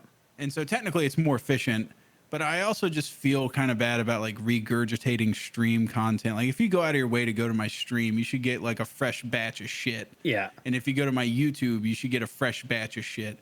Now, sometimes I'll have like an insanely orchestrated stream where like some of those Tarkov drop streams where I'll like pre-do like commercials and like my own advertisements and stuff within the stream, or like little like pre-filmed bits. Yeah. And those I'm like, that was a fucking banging ass stream. Let's turn that into a video. Yeah. And the people seem to enjoy those. So like I'll do that. Or the mail time streams. Like some of those mail time videos, I'll be opening packages for 8 goddamn hours. Oh my and then God. I'll condense it down to like a short video, shortish, 30 minutes, 8 hours of content and 30 minutes of highlights. Like, come on, that's like the best of the best. doing stuff like that, I think is okay, but I'm not, honestly, we're all there to make people entertained or whatever. Yeah. How you do it is, as long as you're doing it, that's Yeah. all that matters. But personally, I just felt like I started a stream and that was my intent, was to stream, turn it into a video. And I realized it just made my videos kind of suck more. And so Yeah. I stopped doing it as much. Now, do you enjoy going on Twitch, or do you enjoy more just creating your content, creating your podcasts? Oh no, dude! Like an edited video is 100 times better than a stream. Are you kidding me? It's not even fucking close. It's like what would you rather? Well, okay. Here's the difference. It is honestly subjective. What would you rather do? Would you rather listen to an awesome album, or would you rather go see it live and it sound like dog shit, but you get to see the person? Yeah. Yep. People have their preferences for that. Yeah. I mean, of course, I would like to go see a stream, but like most of the time, I would like to see an edited video. Because you're getting your best content. You're getting Sam's vision of what you want them to see. Yeah. And not only that, but like, if it's like something where I want it to hit a certain way, I can refilm it if it's, you don't know how many times I've gotten to the editing board and I'm just like, oh, fuck, like that did not come off as good as it could have. And I've reshot stuff. Yeah. And now when it comes to those videos, are you storyboarding that out, or you just have a vague idea? You have, an idea of what you want to do? Like the Elder Ring video? Yes, for like the gaming ones, like the Elder Ring ones, and where it's not so much doing the multiplayer piece of it, but just, your narrative. Oh, no, like for okay, so I have 3 types of videos that I do. One is I have I like script out the whole goddamn thing from top to bottom. And those are usually mostly IRL stuff. Those are the cooking videos are not so much like scripted out, but there is very much like I know how it's going to play out. Yeah. The words that are said that's all in, that's in the moment. Yeah. But I know what's going to happen. I know how the video is going to be put together. Yeah. Unless like the fucking SWAT team busts in halfway through, nothing that goes on in that room is, going to be unpredictable. And then the most common one that I have is, this is going to sound really hackish, but this is exactly what it is I'm having fun playing a game with my friends. Yeah. That's it. And funny stuff's happening and I record it. Yeah. Very important, by the way. I have replay buffer on.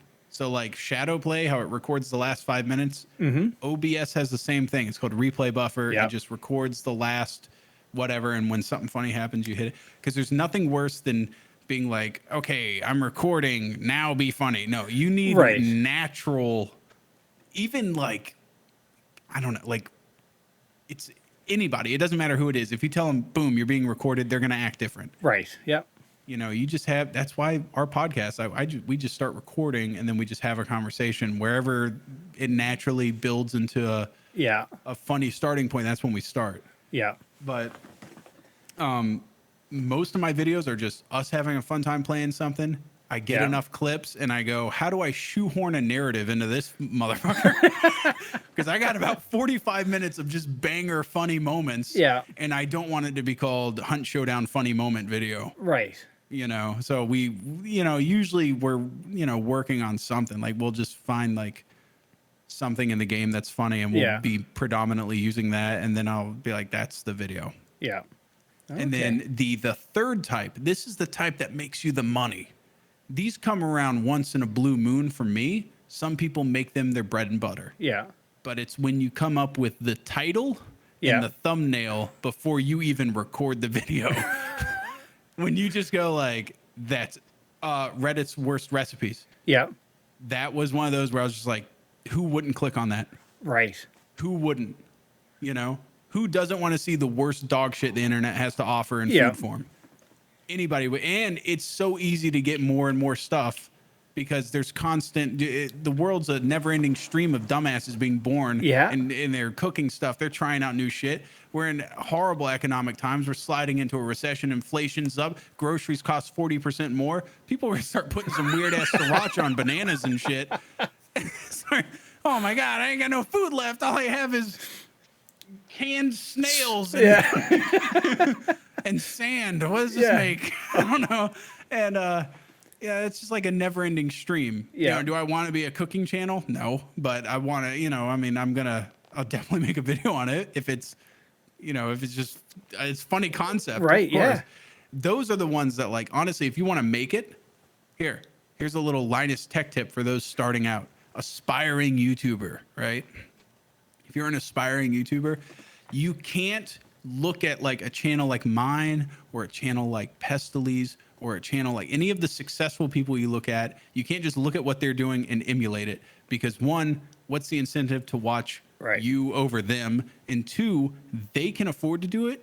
I can afford to make dumbass shit sometimes because I have a built-in audience. Right. If you're starting out, you have to make a video that someone's going to search for. And that's why you need to have the Mr. Beast ideas, you know? Mr. Beast, people shit on that guy all the time. Those video ideas are awesome. I think everybody can agree they wish somebody else was making them, but the ideas. Well, he's got the money to do whatever he wants. So you can replace that guy with anybody, and I would be happier. Like literally any other human fucking being. Just replace Mr. Beast with a homeless guy or something. Like it would be way better. That guy just drives me up the wall for some reason. Oh, shit. If you just replaced him with like a normal ass human being, those videos would be so awesome. But you know what would be great? Imagine Mr. Beast channel, but Mike Rowe from Dirty Jobs was the lead guy. Those would be tight videos. Yeah, absolutely. Mike Rowe's a cool guy. He is. And he can sing. He can sing? Yeah, he's an opera singer. I did not know that. Holy crap. Yeah, he was my celebrity crush. he's your high school pass if it ever happens? Yeah, I told Abby, I was like, if Mike Rowe ever comes into town, I'm fucking him, and you can't do nothing about it. I say, hey, Mike, come down to Tallahassee. I got a dirty job for you. It's a dirty job, but someone's got to do it. As I'm just spreading my ass. All right, hold on. I'm going to go get another Dr. Pepper. You will get the next most badass question ready. I'll be right back. All right. My body is a machine that turns aspartame into YouTube videos. All right, let's try this one. Okay, let's start a war here. Who would you say is your nemesis in the content creation space, and what two characters are you from what movie or TV show? Oh, man. My you can nemesis. start a war. Yeah, who's your nemesis on this platform?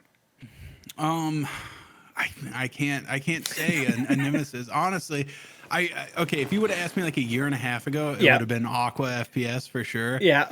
But now why would you say he was your nemesis a year or so ago?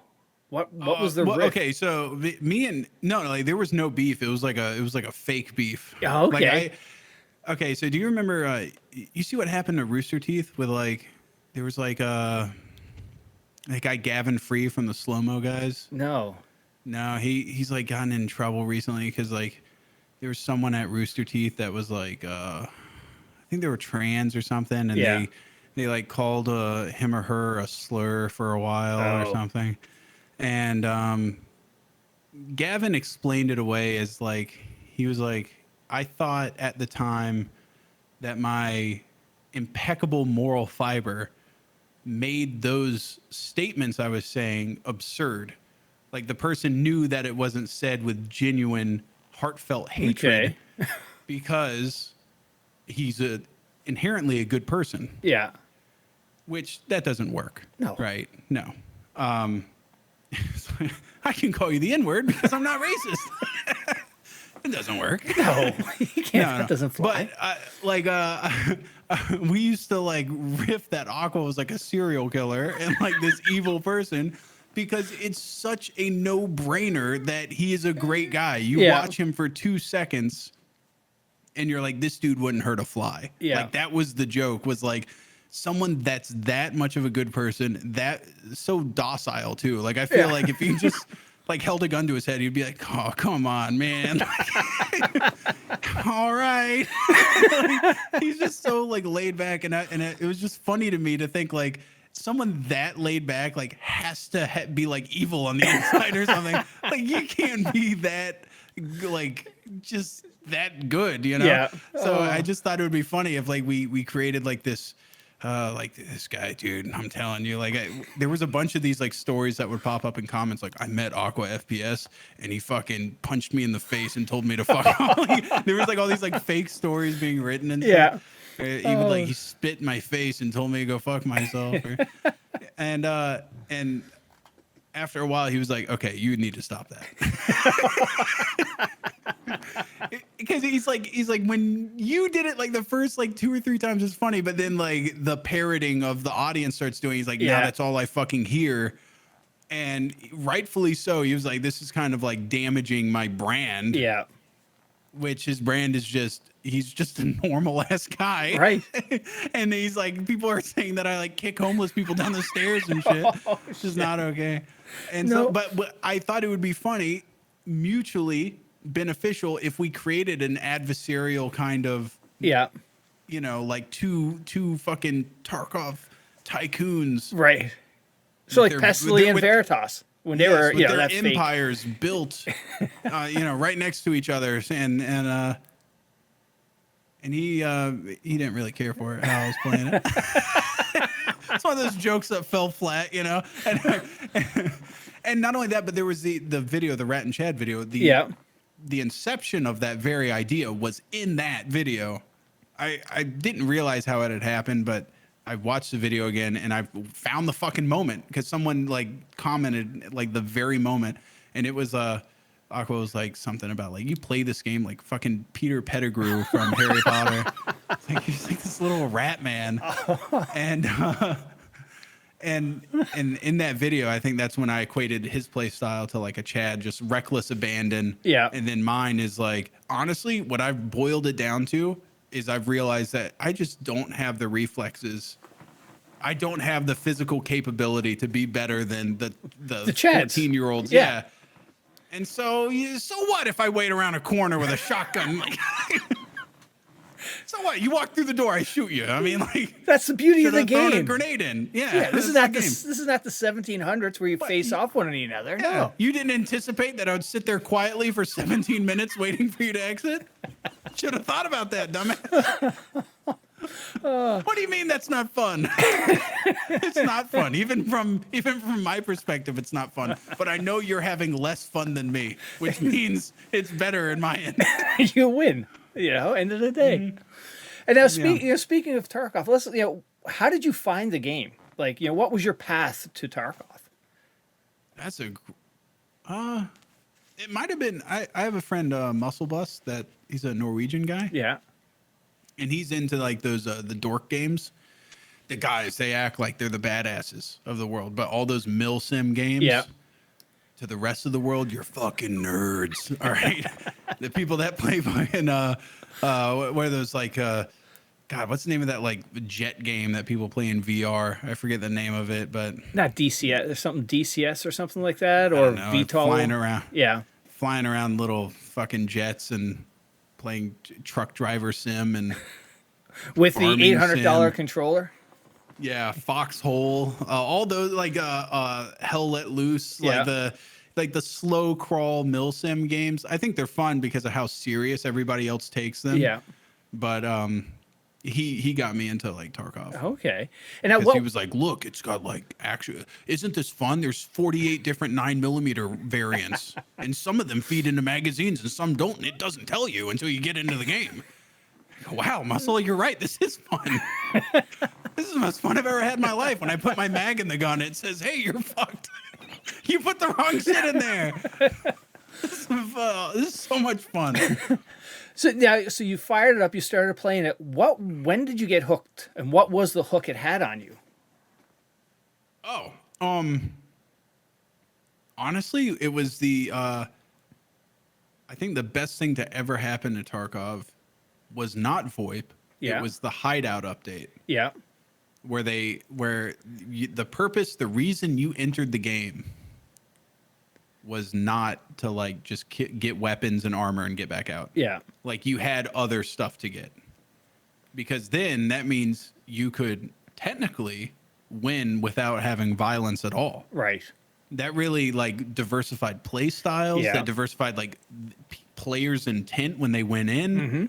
You know, like it changed. That really just like opened the game up.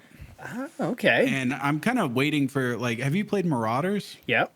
That has Yeah, potential. Marauders, it's a good game, dude, and it has a great loop right now, but it needs like that moment for Yeah. it. It needs like the hideout equivalent. It needs like a reason to go out other than just snatching other people's helmets and going back to your ship. Right. Yeah. You know, but it's a good game right now. But, Yeah, I think that has great potential, and the whole space aspect of it, or the ships, using ships to hijack other people. That's a neat twist, and I think that has a lot of, it could be a really good thing coming, when that thing gets further along the line for development.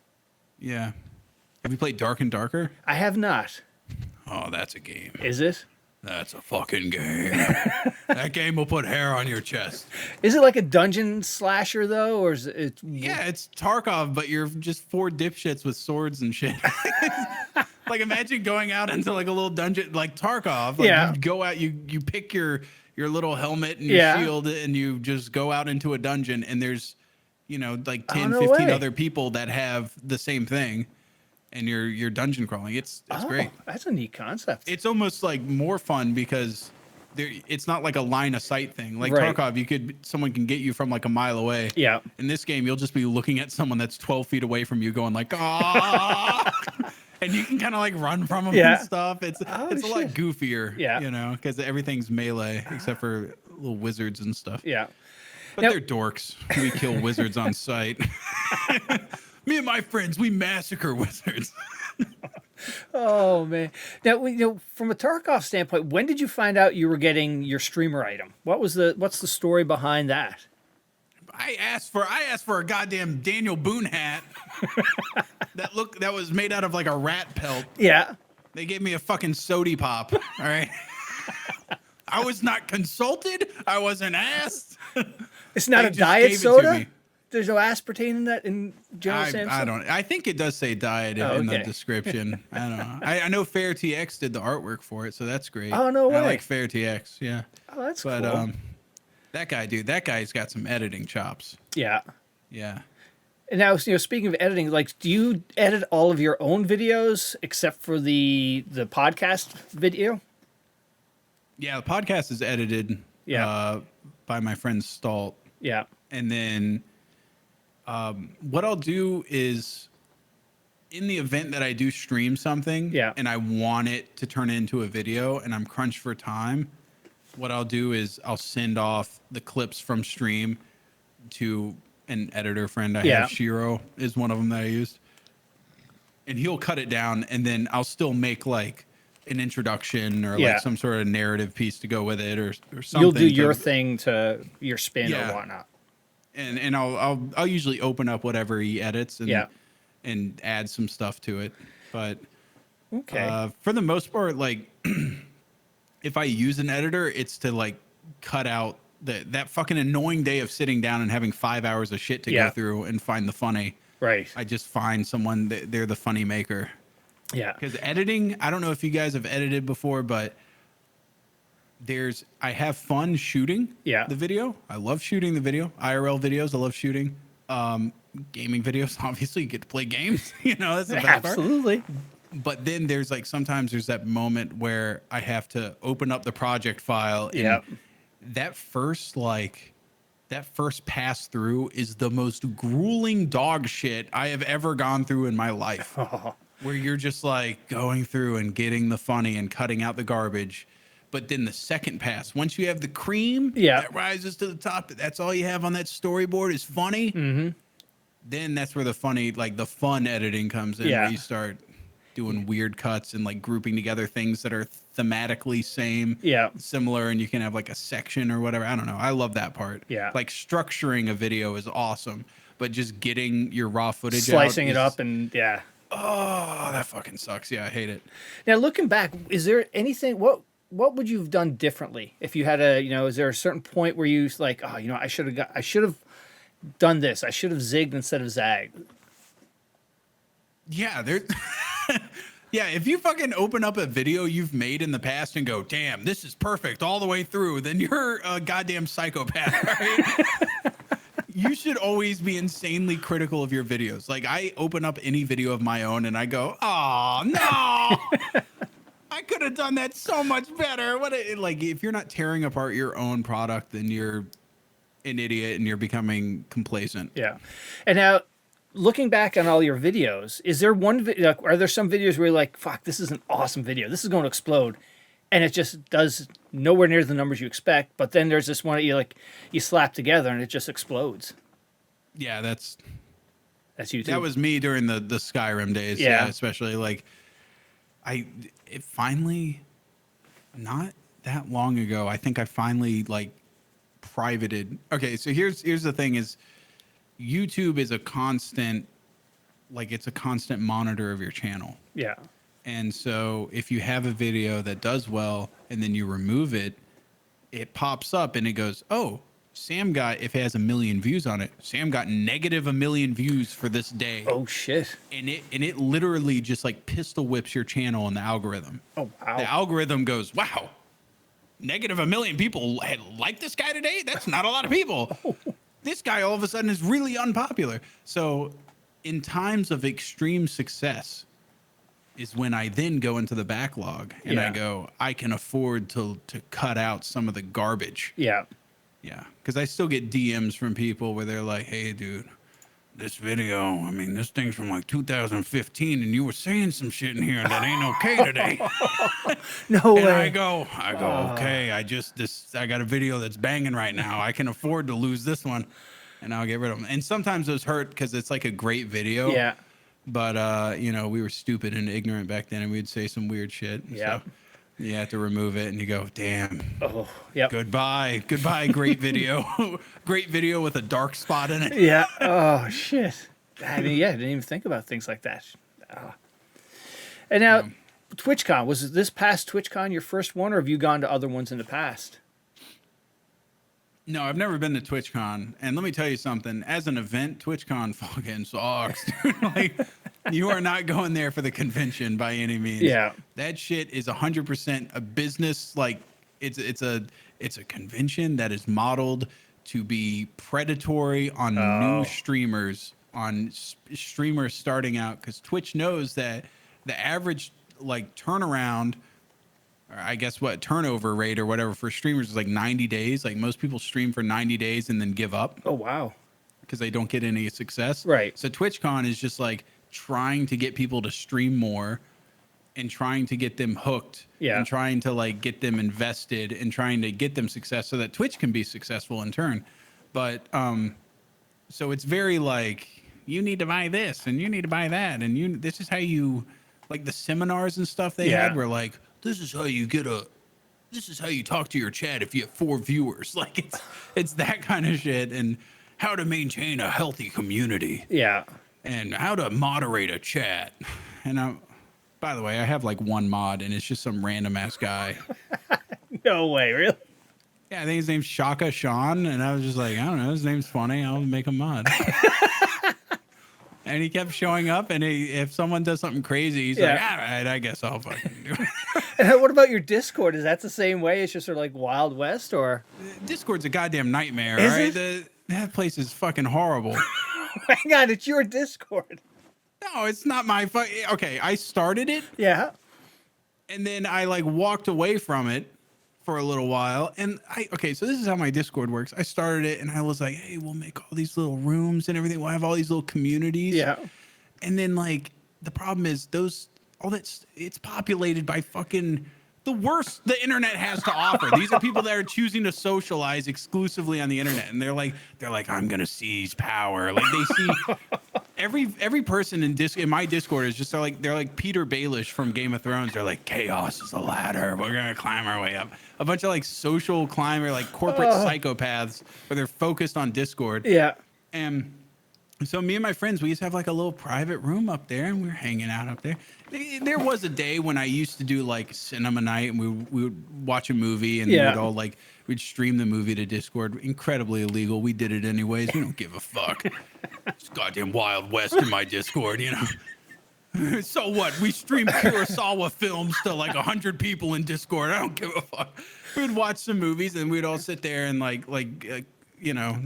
Just shoot the shit. Conceited douchebags would be like, yes, that was a good movie. I like the coloring or the framing or whatever. We would act like we were film snobs. And then there would be like different, you know, little things that we'd do. There was like a musician chat and everything. There was art chat. Yeah. And it was a very cool community. And then like there was a lot of fighting amongst people. And I kind of like got disenchanted with the whole thing. So I was like, I'm going to just hang out with my friends up here in this little private room. And I would just get in there and get into the private room, and I wouldn't look at like the text channels, and I wouldn't look at like the little chats for like the private chats that people had made for their groups. And all of a sudden I'm getting like emails and stuff. People are like, there's like a circle of Nazis in your Discord. Oh my God. And I'm like, what the? And these people are like pointing the finger at me like, you've done this. You've cultivated the Nazi group. I'm like, dude, it's a free Discord. Like, I just made it, and then I walked away for 8 months, and they moved in. You know, like squatters moved in. Yeah, squatters have moved in. I was explaining this exact same thing to someone else, like not even a week ago. But I was like, imagine you're like a builder and you make a house, and then like those goddamn Seventh-day Adventists move in and have the Waco massacre there, and then they come after you and go, you built the house where those people killed all those kids. I didn't kill the kids. I just built the house. Like, I started the Discord. I didn't go in there and moderate each person. You know, there's like 40,000 people in there, and now it's like, it's grown to the point where you go in there and just ask a random person in voice chat, be like, hey, do you know General Sam? They'll be like, who? Like, they don't. My name's on the goddamn Discord title. It's called General Sam's Discord. Half those people don't even know who the fuck I am. It's its own thing now. Yeah. I'll type in general chat, and then people will be like, why is your name red? Because I own the fucking place. That's why it's my castle you're sleeping in, motherfucker. Oh God. Ask him why my goddamn name's red. Oh shit. Oh yeah, we got off track there with TwitchCon. So what was, when you going out to TwitchCon, the highlight just hanging out with your boys in real life then, essentially? Oh yeah. Yeah, in California too. So like lots and lots of substances that are not regulated. Yeah, great times. Honestly, a lot of fun, a lot of cool people. Yeah. And what was really cool was, you're a dad or whatever, right? How old are your kids? I've got 22, 19, and 13. Oh shit! Okay, so your kids are at the age where they're like, I don't fucking care about this guy anymore. Nope, not anymore. You're not cool. You're not cool anymore. Nope. But coming home with gifts, is that the? No, like it was just kind of nice to like be able to just walk out my goddamn Airbnb and go. Yeah. That nobody talks about that, but as a parent, like I can't, if I just wanted Whataburger right now, I can't just get up, walk out that fucking door and get in my car and go. Nope. Because I got the little humans up there sleeping. Yep. And it's it is something you have to factor in. And so it was very freeing being in San Diego where they have you ever seen limes and birds? They're like those little electric scooters. Mm-hmm. Dude, we had a parking spot right next to the Airbnb. Oh. And then at the other corner across the street was a bodega, a liquor store. Oh shit. And so, dude, it was constant. If we weren't drinking at the Airbnb and partying, we were getting on those limes drunk as shit and riding through the city like madmen. The amount of lime rides we had when we shouldn't have had, it was just, man. We were like a gang, dude. It was like, it was like goddamn Lords of Dogtown, dude. It would be like 2 a.m. We're riding the streets in those limes, dude. Yeah, it was a lot of fun. A lot of fun. Now, did you meet anybody for the first time that you haven't met, and you're like, wow, okay, that was cool to meet that person? Like, somebody you've had playing with for years or anything like that? I met Charborg. Yeah. I don't know do you know who Charborg is? I don't. Oh, dude, you want to see some videos? Yeah. Okay, if you want to what's cool is like I feel like Charborg and Bed Banana are like your favorite YouTuber's favorite YouTuber. Oh, you know what okay, I mean? yeah. Like they're the ones that Got you Charborg- into YouTube. Yeah. I'm not gonna say it now, but there was a time when I was frustrated with Charborg. I was like, get off your ass, you lazy motherfucker. Like you make a video once every 6 months. Like, what are you doing? Like Yeah. you have lightning in a bottle here. Your mind's perfect for this. Use it. And because there's nothing worse than just squandered potential. Yeah. And but now he does like streaming, and then he has like an editor that he is making him edit in a very Charborgian way. Yeah. But Charborg's videos that he works on, that he edits, I always love when people edit in a way that I would never edit, Yeah. because I would never think of it. You know what I mean? It's just And he does stuff like that. And so meeting him in person was awesome. Yeah. Because we also clicked like that. It was perfect. oh, cool. And because there's nothing worse than wanting to like someone and you meet and you realize we do not vibe at Yeah. all. Have you ever met someone like that and you're like, Uh-huh. oh my God, we're nothing alike. Yeah. But actually, now that I think about it, me and Charborg are nothing alike, but we do click. Yeah. You know what I mean? But there are some people where it's just like, you're not on the same wavelength. Yeah. And me and him definitely are, which is cool. Yeah, I had a buddy who played for the Lakers, and it was back when Shaq and Kobe and Phil Jackson. Well, my buddy's kind of like a, free spirit, hippie guy. He thought he was going to mesh so well with Phil Jackson. No, not one bit. They were Not like, at all? nope, oil and fire. Or water and oil. It was like, oh, shit. So, yeah, so I know what you... I was yeah. going to say oil and fire is an Yeah, I exclusive know. combo. Yeah. Wow, they Water fucked and in the oil. locker room at first sight. I thought we would be friends. We ended up being fiery sexual partners. Oh, shit. They couldn't keep us apart. I didn't even speak to him. I didn't even know his fucking last name. Oh, God. I would say there's a streamer for Marauders, and he also streams Tarkov. His name's Lettuce Sucks. Yeah. Lettuce. By the way, not to hurt your feelings, Lettuce, I didn't know you were a streamer. And he fucking shows up with he was hanging out with Poob and Omid. Yeah. And Devin, ex-Full Camper. Yeah. And they were all hanging out, and he was just like this cool guy, and I was like, who the fuck is this guy? And we just hung out several nights while at TwitchCon. Yeah. And I got back and I was like, this guy's a streamer. He does what I do for a living. And now like I have his goddamn phone number in my phone. Like we text and everything. Yeah, Oh, so that's that one was cool. cool. Yeah. Oh, man. So would you go back again in a couple of years or next year? Oh, for sure. Yeah. Yeah. I think not only is it important for you as a person Yeah. to go actually socialize and meet these people,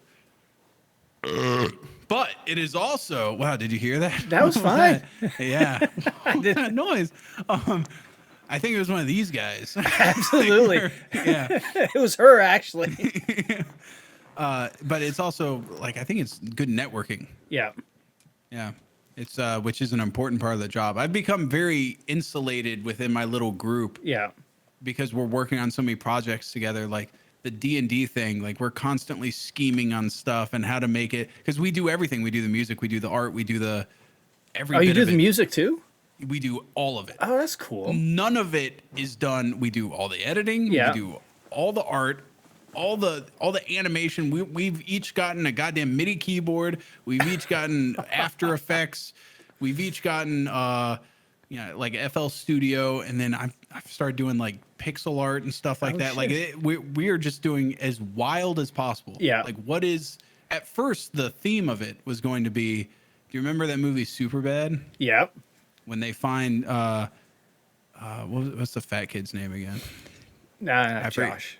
Yeah, I forget his name. Yeah. But anyways, he has in like 7th grade, they find his lunchbox full of dick drawings on college ruled paper. And I was like, that's what I want the style to be. It's Yeah. just like sketched on college ruled paper. Yeah. Like everything is just like from a kid's notebook Yeah. type look, but in a D&D show. And then it evolved to just basically like, what if everything's just handmade in like the worst way possible, in the most mixed media way possible? Like some of it's live action, some like of sloppy it's drawn. South Park. Yes, just like like everything. Papercraft. That's a good idea. We were talking about doing like a papercraft thing. Yeah. And that's mostly what I've been doing recently, and it's been so like creatively exhausting. I haven't like looked up and realized I have not talked to some of these people that are in my social circle in so fucking long, because I've been busy like working. Yeah. You know? And I'm like, God damn, dude, I need to like, so every event that I can go to, I'm going to go to. Oh, good.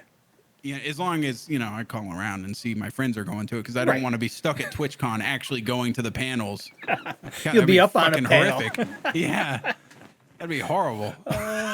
You'll be doing a Twitch Rivals with Fortnite kids or something. Yeah, like, none of my friends went to this one. I wish I would have gone to TwitchCon Amsterdam, though. Amsterdam sounds dope. Yeah. That sounds like a lot of people had fun over there. Yeah. So now, when you're not making videos, you know, what's the Sam like to do? This is it. That's it. This is the day job and the fun and the passion. Any shows you and Abby watch? Any movies or anything like that? You know, dude, I haven't. I got a whole ass, like, I don't know if I can even show it. I would have to move my camera and everything. I got like I set up like a whole like living room lounge swag pad area with a big ass TV. I got like a sound bar and everything, and I got a bunch of Blu-rays, and I have, because I love movies. Yeah. And but I feel like I'm so busy creating media that I don't have any time to ingest it. Yeah.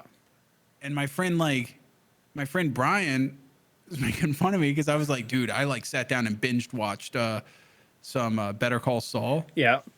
Because I'd never like finished Breaking Bad, but I'd heard Better Call Saul was good, so I started watching that. And I, in my eyes, I'd watched the shit out of it. And he was like almost wrapping up the show. He's like, "Where are you?" I'm like, "I'm still on episode 3." Like, he's like, "Episode 3? That you told me you started watching it a month ago." I was like, "I found 3 hours in a month. I'm sorry. That's what I got." All right. It was a long ass episodes. And by the way, while I'm watching it, I'm still drawing stuff for D&D. Like, I'm not. You're not disconnecting. You're still. No. Yeah, I'm still like in it. Yeah. I'm just a goddamn whirling dervish of. I don't know if I'm just like constantly working, because I need to find a work-life balance, but well, what I found I'm never like grinding, if that makes sense. Well, no, I'm never hating it. Yeah, what I found is all the people who've come on, you know, a lot of them are the same mentality. It's a passion you have. It's not you don't look at it as a job, even though it's consuming a lot of your time. It's just something you enjoy. Yeah. Now, part of it, I'm not gonna lie, is that I've diversified the content that I've made so much. Yeah. So there is some stuff that's highly orchestrated, and those would be like YouTube videos. Yeah. And those take a long time to make. And then there's some stuff that is what I would consider garbage. Yeah. No offense. And that's like me talking with my friends for 2.5 hours, and then it's cut down into a podcast. And I'm like, you know, how much... Because I feel like the work, the actual work, is the edit. Yeah.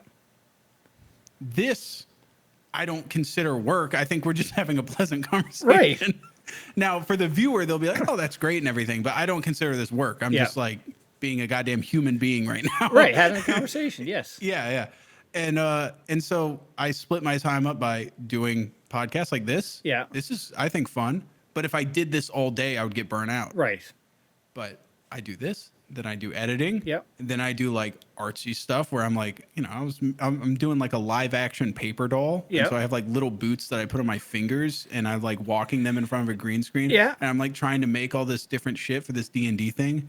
Oh, you see this fucking hot babe right here? I do. This GIF? Yeah. Yeah, it's going to be my D&D character, but imagine complete mixed media of the legs are going to be my fingers with boots, and then the body's going to be like drawn, and then maybe like a pixel art cape or something. Yeah.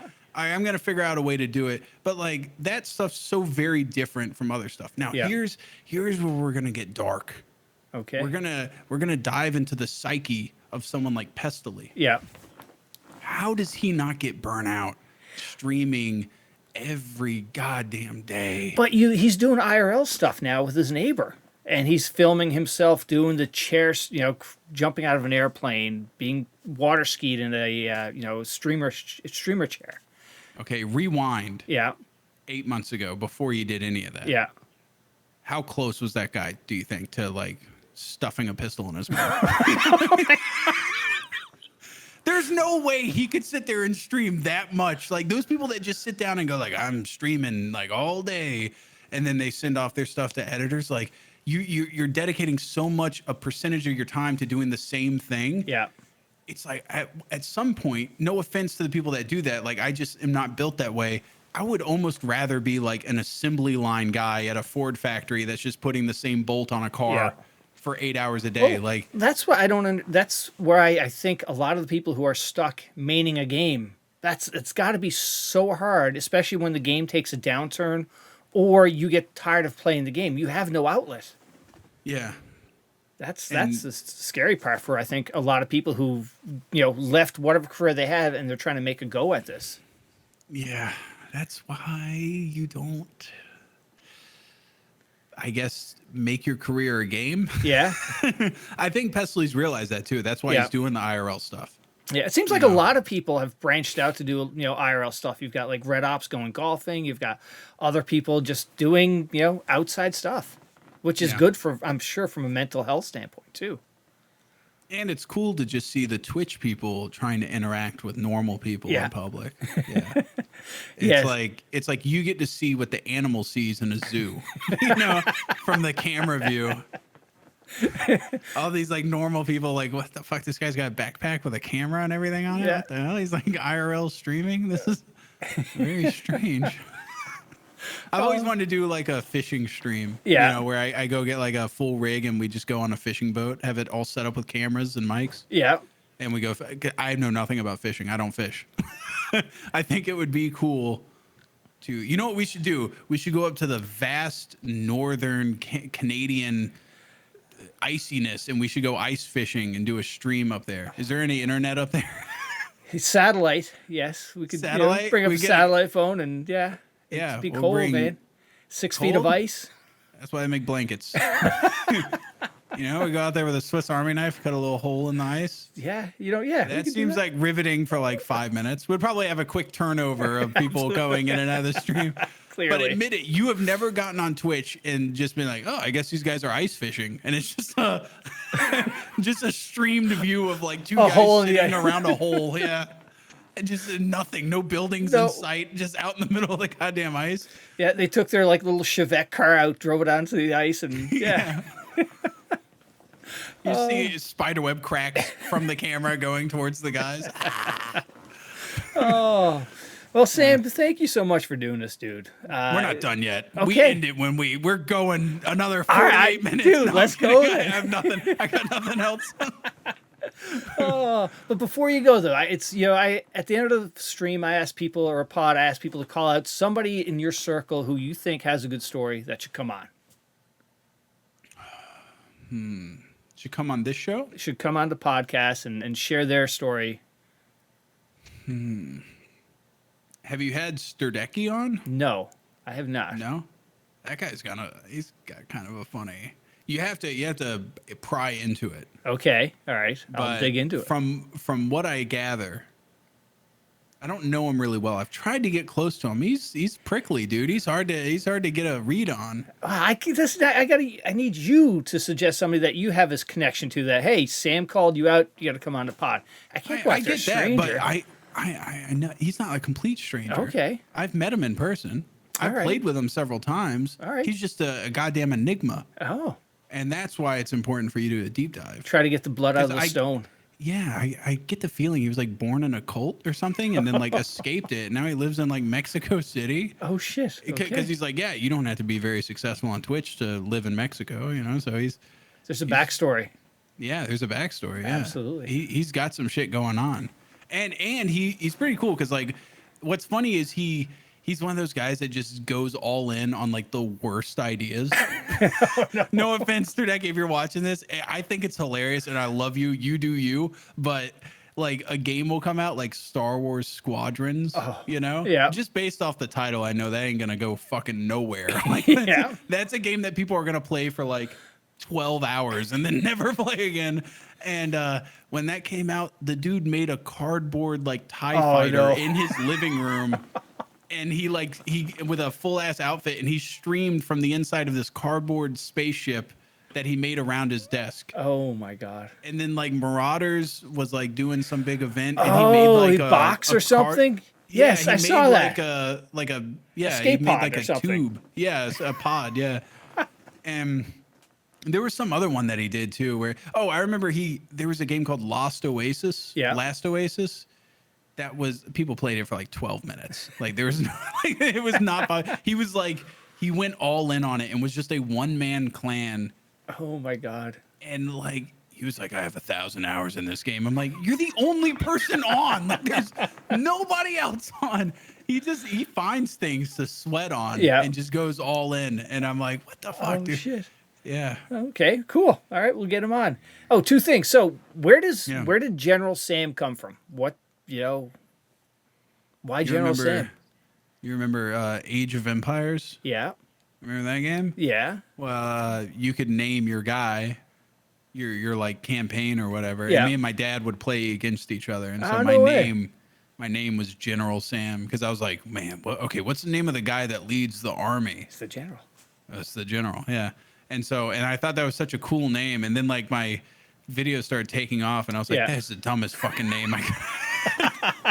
Why'd it have to be something I made when I was like 8 years old? Why couldn't it have been something cool? Now, did you ever beat your dad at Age of Empires, or? No, he's a fucking adult. He has like normal like. He knows that you can't run a military without some goddamn corn and shit to feed him. And I would be like, I have 48 horsemen, and it's a bigger army than you'll ever have. And my dad's like, yeah, but I have like an economy. Exactly. I have like trade and stuff. Yeah. Like it's not. I don't have like an entire civilization based off of horsemen. Horses, Yeah. Oh man. Oh, the war of attrition always wins. Yep. It's like when it comes down to that first blow, it's whoever has more farms in those games. Absolutely. All right. And what are some of Sam's favorite movies? Before I let you go. Oh, they're real cliche picks too. Yeah. Yeah. It's a lot of Pulp Fictions, a lot of Big Lebowskis. Yeah. It's did you ever the see normie Snatch? pick. Snatch? Yeah, Brad Pitt. Yeah, dude. Snatch, Lock, Stock, Two Smoking Barrels, Rock and Roll. All those are great. Yeah, those are great movies.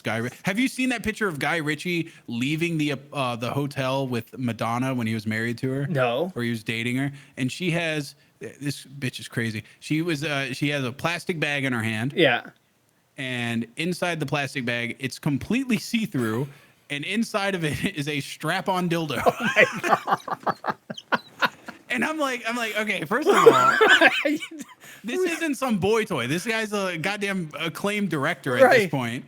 And I know you switch the bag out. When you leave a sex shop, they give you a black bag. All right, it's the same bags they use at liquor stores. Yeah. They don't. Yeah, she went out of her way to go get a clear, like pharmacy bag. That's for child custody after she divorced him, I'm sure. Yeah. And so she's just walking out, and she has it so like I'm showing it off, like this is the strap on, and Guy Ritchie's just like fuck. Oh, fuck. Oh, yeah. But back to Snatch though. That's probably my favorite from the soundtrack, the way it was shot. It was just such a so many good lines. That intro sequence and everything's classic. One shot. I recently stole that intro sequence for something. Oh, so, no way. Yeah, but the whole heist and everything with Benicio del Toro. Yeah. I love that movie because dialogue and everything's spot on. Yeah. I love like the interwoven 4 or 5 stories all looped together. Yeah.